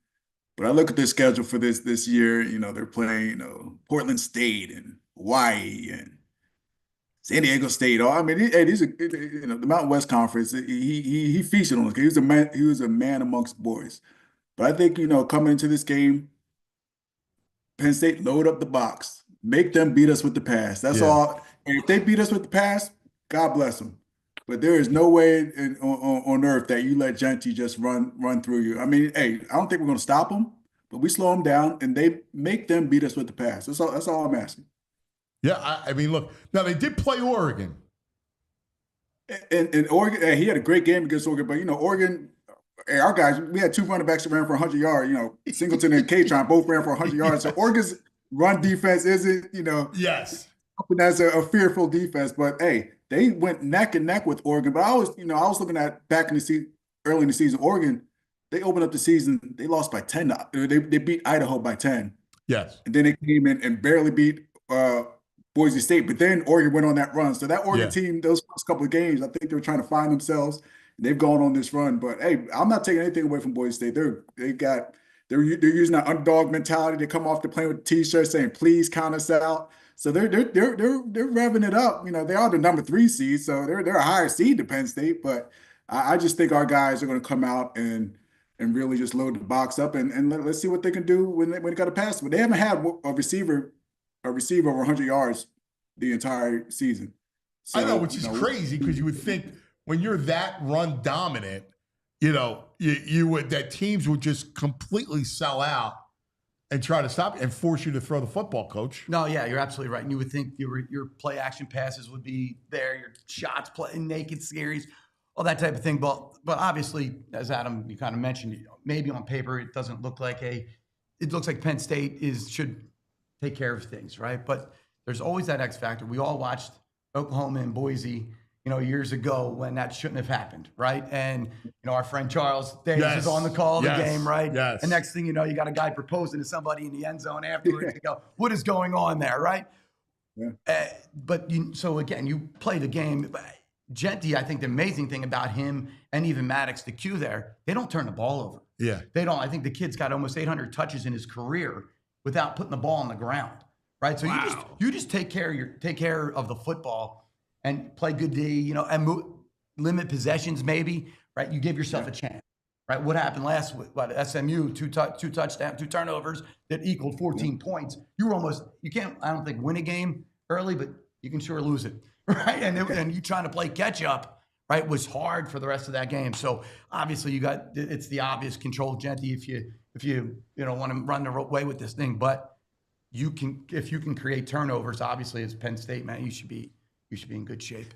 For me, I don't know much. I haven't seen Genty play at all, but Vegas has got him at the over-under on 129.5. Is 125 containing him? If he ends up with 125 tonight, is that a good night containing him? I've seen him like 8 times. Yes. Yeah. If you get 125, you did a great job on him. Okay. No, he's their entire offense. Now, conversely, I think Penn State scores, Adam. Like I think Penn State should have their way. They should put up 30. There's some crazy stats that were thrown around this week, and the biggest one is they say Boise State is the worst tackling team in the country. I think they're ranked last in missed tackles. Wow. So I think our running backs are going to be all right. And then they blitz a ton, and I think they're number 2 in NCAA in sacks. Yeah. But when they don't get home, their secondary can get got. So to your point, and Drew Aller, our quarterback, has done a great job of maneuvering in the pocket and creating some extra space for himself. So if he can get rid of the ball, I think this could be a game where our wide receivers can really make some damage, because Boise State's defense has struggled. But to the coach's comments, Boise State has controlled the ball through the run game. So, and another thing is Boise State has only trailed in the second half in 1 game.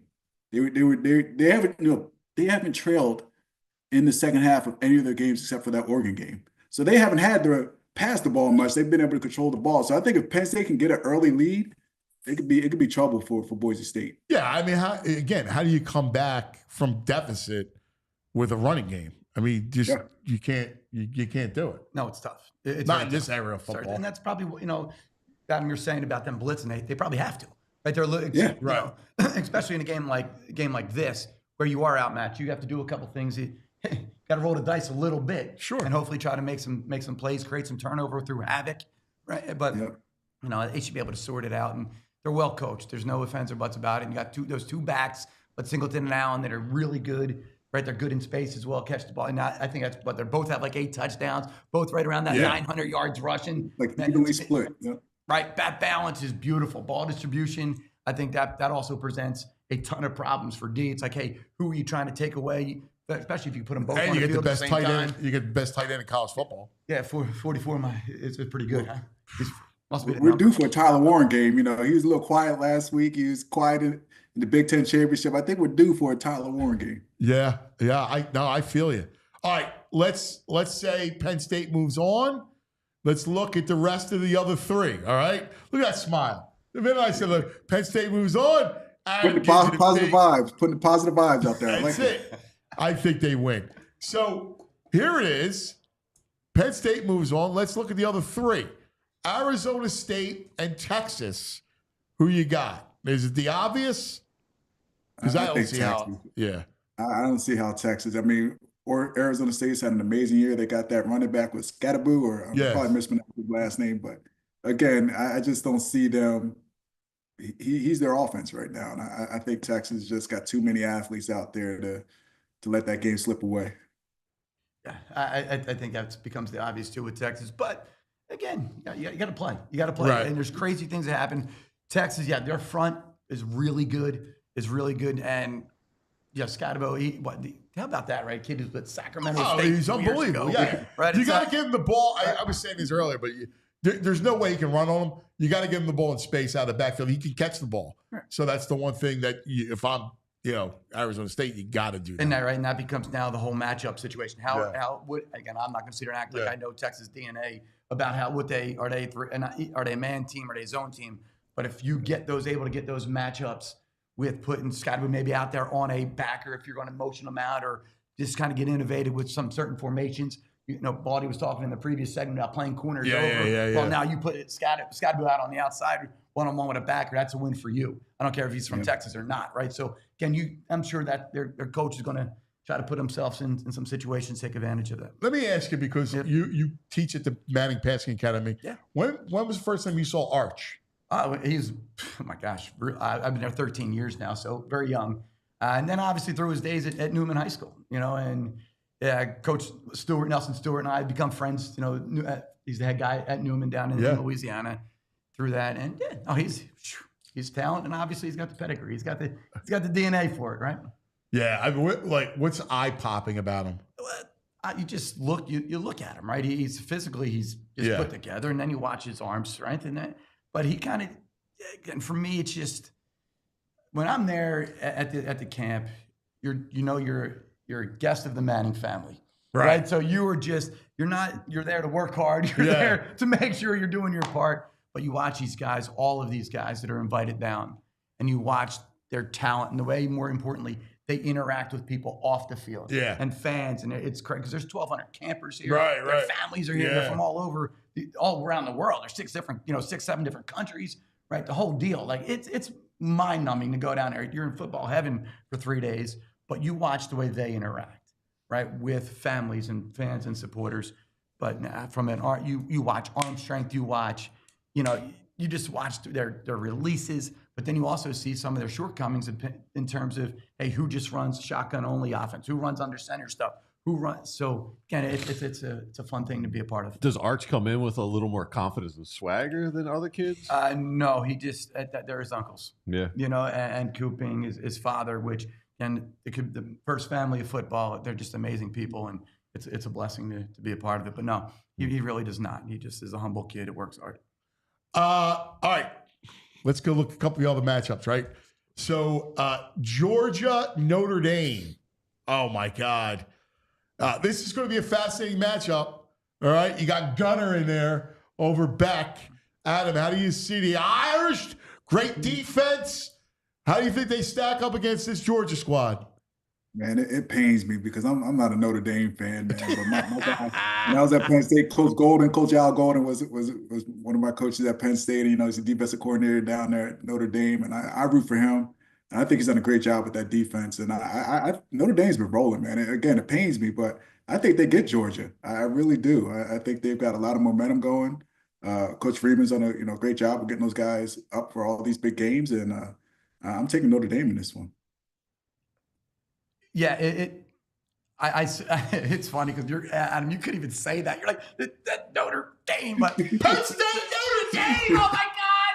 That's football heaven. The good thing is Georgia's had at least 3 weeks to prep for this. Yeah. Right. So Gunner's got plenty of time in the offense. I'm sure, obviously Coach Smart, this is their time of year, right? Georgia knows how to win in these games. They know how to win in these environments.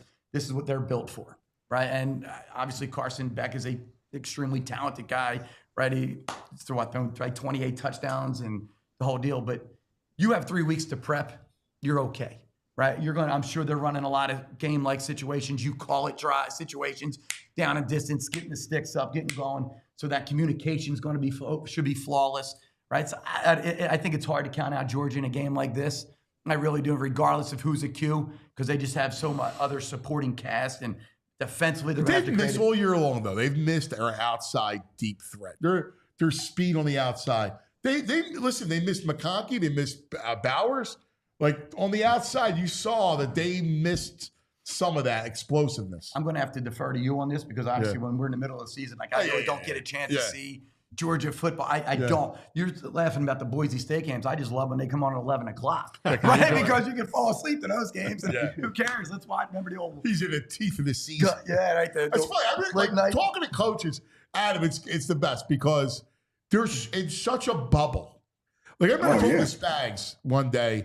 He didn't know there was something big in the world was happening, and he had no idea. Good dude.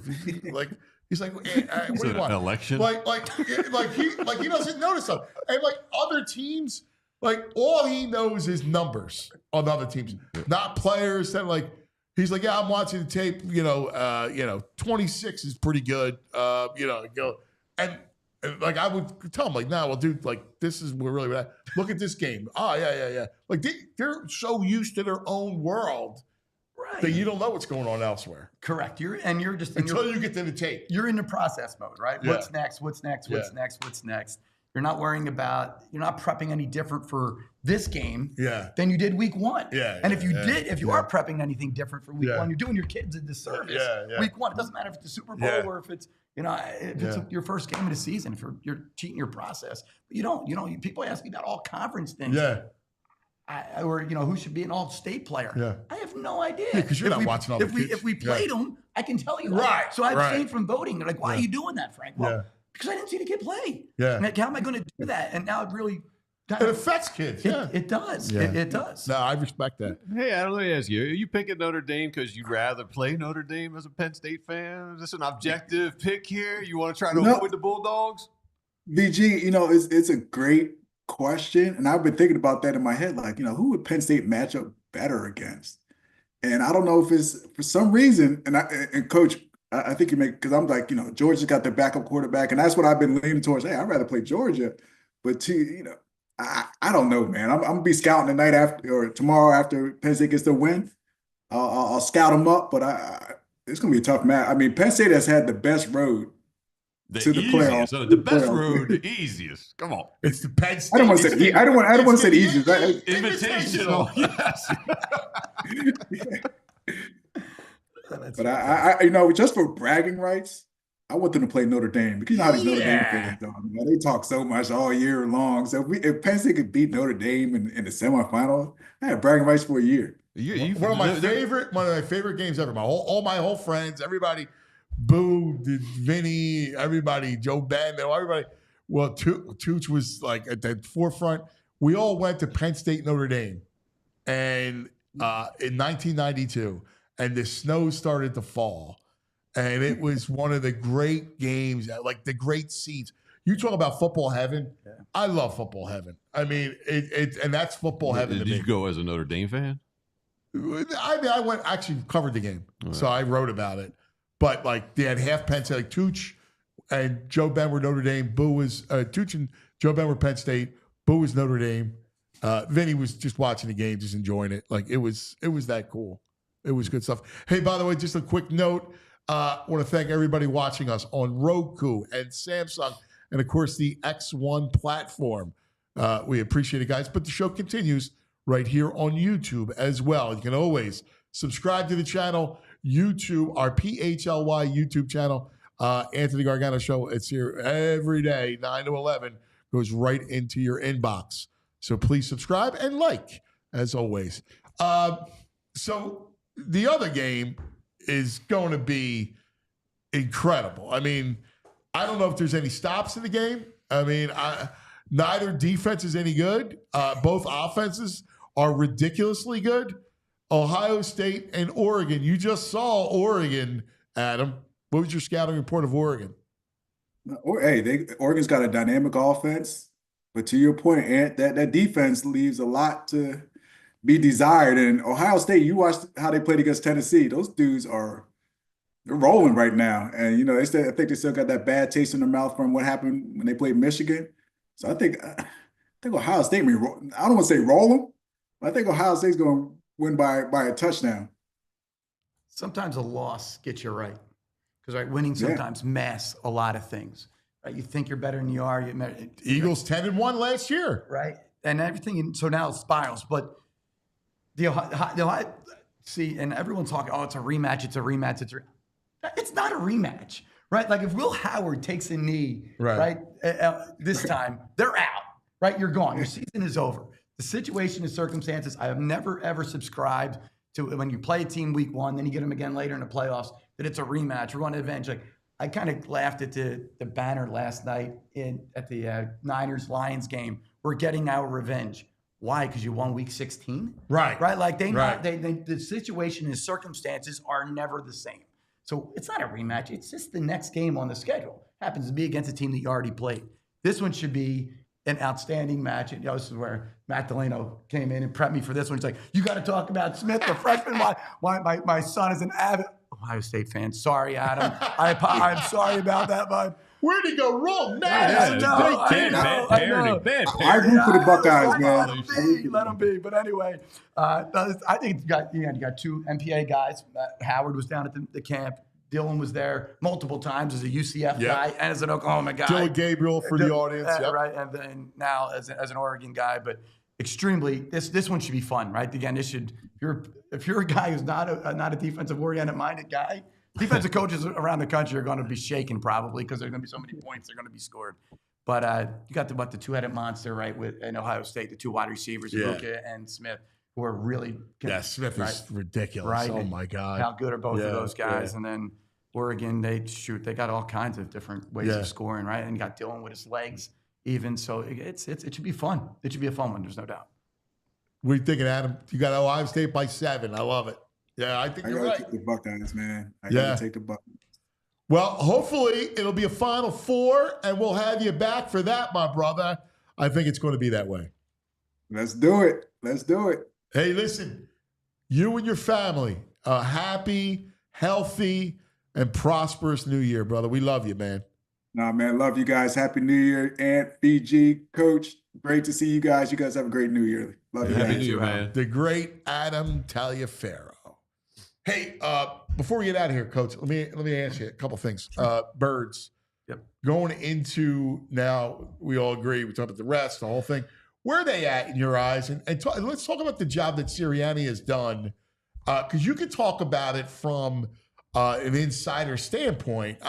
People talk about CEO, coach, and they almost sometimes use it as a negative, right? Like he has nothing to do because he's got 2 coordinators calling plays. Correct. Which conversely, Dan Campbell's in the same situation, right? And he's one of the greatest coaches in the NFL, in people's minds on the outside, because he's a motivator of men and all that. Well, if you look over the body of work of what Coach Sirianni's done, right, he needs to be in those same conversations, right? You second time with 13 wins plus fourth playoff appearance. What he has done is fantastic, and obviously, you're putting it with multiple coordinators. Like think about it. Jalen has not had the same guy being consistent throughout his NFL career. So where are they? I think they're a very good football team. You talk about the coaching that goes on in that building, right? You watch 3 quarterbacks now perform. Jalen, you watched Kenny Pickett last week with a week of preparation, because Jalen is not the same guy as Kenny nor Tanner, right? They're not the same skill set, but you watch the way they performed with a full week. Hey, let's design a system basically for you, Kenny. And then Tanner comes in. And he's completely different. At least Pickett will move around. He likes to move around, right? And McKee is your traditional. Right. I like McKee. You watch some of his balls. And again, at the end of the day, like, hey, what's that? You're watching that slot fade by A.J. Brown, right? Well, what the trajectory of the ball determined that route, right? He ran the route like, let's throw him open, back shoulder him. AJ, obviously he has a way of manipulating his body. So you're asking me where they are. I think they're in a really good spot. Obviously, if they can get some rest this week, it's a built-in bye, right? And the sky's the limit. Obviously, you got to play D. You saw what happened against Washington at the end. I just think that was a combination of a lot of things. You had the ejection. It didn't help, right? I think they're in a good spot. And you watch, they play, man, they fight like heck for each other, right? And a team that fights like heck for each other has a shot. Yeah, they look. They got good. You've talked about it because VG's is a vibesman. Yep. And you talked about how they got the locker room together. They're having fun. Yeah. They look like they're having a blast with each other. They look united. Yeah. They really do. They look united. Hey, that building, because you go there a lot. You get invited there. They do a lot for football in the area. Yep. And Howie is a big part of it and the whole thing. And I think it's interesting from your perspective, right? Like, how they promote high school football and try to breed it through our area, because our area, we always have our buddy Danny D from the St. Joe's Prep with that program. He comes in a lot. What you guys are doing at Haddonfield and, of course, all over South Jersey, there is immense talent here. Yes, there's no doubt. And the Eagles Youth Partnerships, they put on coaches clinics in the springtime for all youth coaches, high school coaches. It's that outreach. And if I think you hear when Mr. Lurie actually in an interview the other day, he was talking about all people need to enjoy the game of football. Yeah. And I think it's a really wonderful thing when those who have the opportunity to give back do, right? We're kind of lucky. A lot of the staff lives in town, where we are. So, we're able to build, you and I joke around, but, life's about two things, relationships and food, right? And when you can build relationships the right way and you build friendships, and can continue to promote. We're just talking with Adam again. If he needed something today, we're there. Yeah. Right. He needed something time and need when he was at Penn State, we're there. And that's what the football community should be about. And it's beautiful. It's a really neat thing that the Philadelphia Eagles with the NFL have that same genuine care. Speaking of food, so I send Frankie. He was having a big party, a very 50th, for his wife. The 50th. Yeah. All right. So he was looking for a place to go. I sent him a Mr. Tony's Aroma, right, on 3rd. Yeah. And, of course, later on, Brady's there, right? So Tom Brady went to see Mr. Tony. And, Frankie, what'd you think? Oh, it was fantastic. Oh, my God. Oh, my gosh. Our waiter's like, don't order pasta. We're going to give you it in the app. All I wanted was the pasta. I was like, no, give us more of that. But it was fantastic. Yeah. Guido, our waiter there, was phenomenal. They took really good care of us. It was a fun night. But man, you want some good food? Good no. All three ways they presented the gnocchi there was amazing. It was in red. They did it in a pesto, and then they did it in like a vodka. The gorgonzola. Oh my gosh. Yeah. Speaking of, it's 11:15. Tony, we're coming. That's right. But it's been a blast. My brother, great to see you. Great to see you. Yeah, nice meeting you, man. We have a Rite Aid back in the day moment. What do we got? Let's go back in the day. We're going back. We're going back. We're going back in the day with Rite Aid. Yeah! All right, what do we got? I'm going to give you the date. You let me know if you know what it is. December 31st, 1988. 36 years ago today. Was that the Fog Bowl? It was the Fog Bowl. I remember it being New Year's Eve day. Yeah. Yeah. Got a little clip of little highlights. Oh, my God. Yes. Look at that.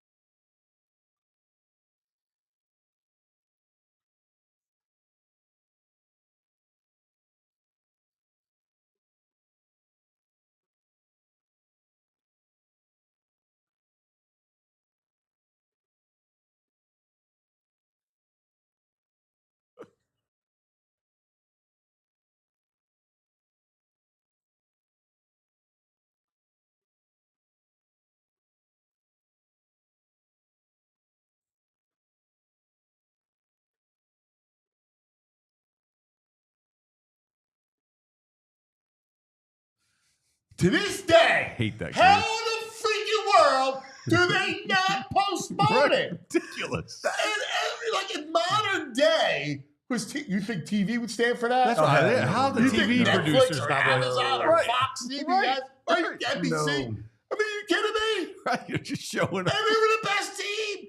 And then, by the way, it was The drama. funny and ridiculous. Yes. Son of a beans. I Yeah. remember seeing, you said New Year's Eve day. Remember being out over my cousin's house watching the game. It's one of the worst losses in my lifetime. It so is. frustrating. That one and the other one, Tampa Bay, Yeah. to close the vet. Drew Vicious on Yeah. the crossing route. Yeah. He's still running out there. I see him. He's still. Was that Kirkland trying to cover him in? Oh, no then try. Bishop- There was then no Bishop- try. And the safety from Tennessee who had a groin. Blaine Bishop. Blaine Bishop. Nice. Great memory, Good dude. call. Great memory. There you go. I love it. I love it. Hey, so just a little bit about your kids. Who to watch next year? Listen, we're excited about what we got coming back. Yeah. We are. We were relatively young. Our seniors left us in a good spot. But no, we're excited. We're excited. There's a ton of work to be done. Ton of work to be done. It never stops. Just keep going, keep going, keep going. The coaches, they teach us. It's It is. one cycle. It's the next phase of it. Dude, I'll never forget. It's a month after the Super Bowl in 04. We're in 05. Mm-hmm. I'm at NovaCare. I'm sitting with Andy, and he's like, man, damn. He's like frustrated. I go, what's the matter? He said, the Super Bowl put me off schedule. And he was complaining that his off-season schedule was put off because of how it was presented because of the Super Bowl eating into that time. That's a welcomed alteration of schedule that you have to make. But that's a coach. But it's the reality of it, especially when you're in the NFL business, right? You're complaining in February. Now all of a sudden you got the combine that comes right away, and then drafts in April. Yeah. You are, but good thing you got people in the office that are in charge of that, putting the boards and trying to get all their scouting reports and stuff together. But it puts you behind, but you'll take those every year. Yeah. You just learn to get used to that. Of course. What's January in your world, in high school football coach world? High school football coach for us, obviously start weight room stuff, things of that nature. But for us as staff, it's all staff development. It's self-scout. It's going to clinics. It's fortunately for me, I speak, and do some things around the country a bit. You're able to talk to coaches and be part of that, visit colleges, visit NFL guys if they'll welcome you in the building. But if you're not adapting, you're going to die in this thing if you're not trying to figure it out. I got to bring this up to you. And at some point, I want to have you back to do a whole show on it. Let's do it. But NIL come into high school. Yeah, so you're probably going to want to. That really hasn't hit us, and it's not. I don't think will hit us. So you don't think it'll ever? But it feels like at some point. Listen, you got to have those. You may like those academies in Florida, IMG, Florida, possibly St. Joe, who's got all of these guys that are going to, out of their roster, they have 20 kids that are Division I kids, if not more. Right. Then you got even their backups are like Kent State kids, guys, right? Like they get the Wednesday night action. So no, I do think it could be a problem down the road, and where I'm so thrilled that we decided not to do that early signing day in for the betterment of the game, not necessarily for Haddonfield football, but there was a conversation piece about doing an early signing day in their junior year. I think that would have killed high school athletics, because now it's like these bowl games. They're not going to play. I'm going to opt out, which can't do it. Which I also, people say these bowl games are irrelevant. Watch these kids who are playing in the Bahamas Bowls and all these other bowls. They're getting one more shot to play college ball because they don't have that ability to go to the next level. But at some point, the bowls have to pay the kids, right? Like at some point, there's got to be stipends and. Well, something's going to be negotiated with the NIL too. Like you got to play the full season, not part of the season. Right. This whole thing is crazy. Like, and the portal. Like that's another thing because. I know there's about the second semester and getting kids enrolled. Yep. That's just got to stop. Like you just got to push it back. You're gonna have kids playing this weekend, and next weekend could possibly be in a different school. Right. Right. Like kids who are playing tonight, tomorrow, who are going to opt out and maybe on the field a little. It's got to happen after the season. Having free agency during the NFL playoffs. That's what it's akin to. Chaos. It is chaos, and it's the sign of where we are. It's also a sign of why you're losing some really good coaches And it's bizarro how Coach Belichick wants to jump into this. Yeah. Right? It's like, wow. He's like, I guess a new challenge for him. But you're losing. You got to know Lombardi, right? What's that? You have to know Lombardi. I do not have zero interactions with Mike, but you're losing a lot of great, obviously more so even in the basketball standpoint. But you tell me Coach Saban lost the love. You watch him on game day, right? You watch him, the way he's talking and trying to still motivate and still, get into it with the people up front. He didn't lose the love of the game. I think that whole NIL stuff kind of was like, what are we doing? And just getting out and looking at the basketball world, right? A lot of great coaches. Oh, yeah, Larinaga just left Miami. A lot of great coaches can't deal with stuff. All right, listen, Happy New Year. Happy New Year. God bless you and your family. VG. Happy New Year, brother. It'll be a big year for us. All right. So, yeah. Frage, Happy New Year, pal. Happy New Year, guys. Happy New Year. Happy New Year. Listen, everybody, we love you. In the chat, Happy New Year, chat. Happy New Year, everybody watching. Yeah, even Turd Burglar was in the chat today. Happy New Year, Turd Burglar. Listen, have a safe, healthy, prosperous new year. 25 is going to be a good year for you guys, Philadelphia, the whole Delaware Valley, and, of course, our 4for4 landscape. Enjoy it, all right? And we'll see you in 2025. We all silly like the mayor.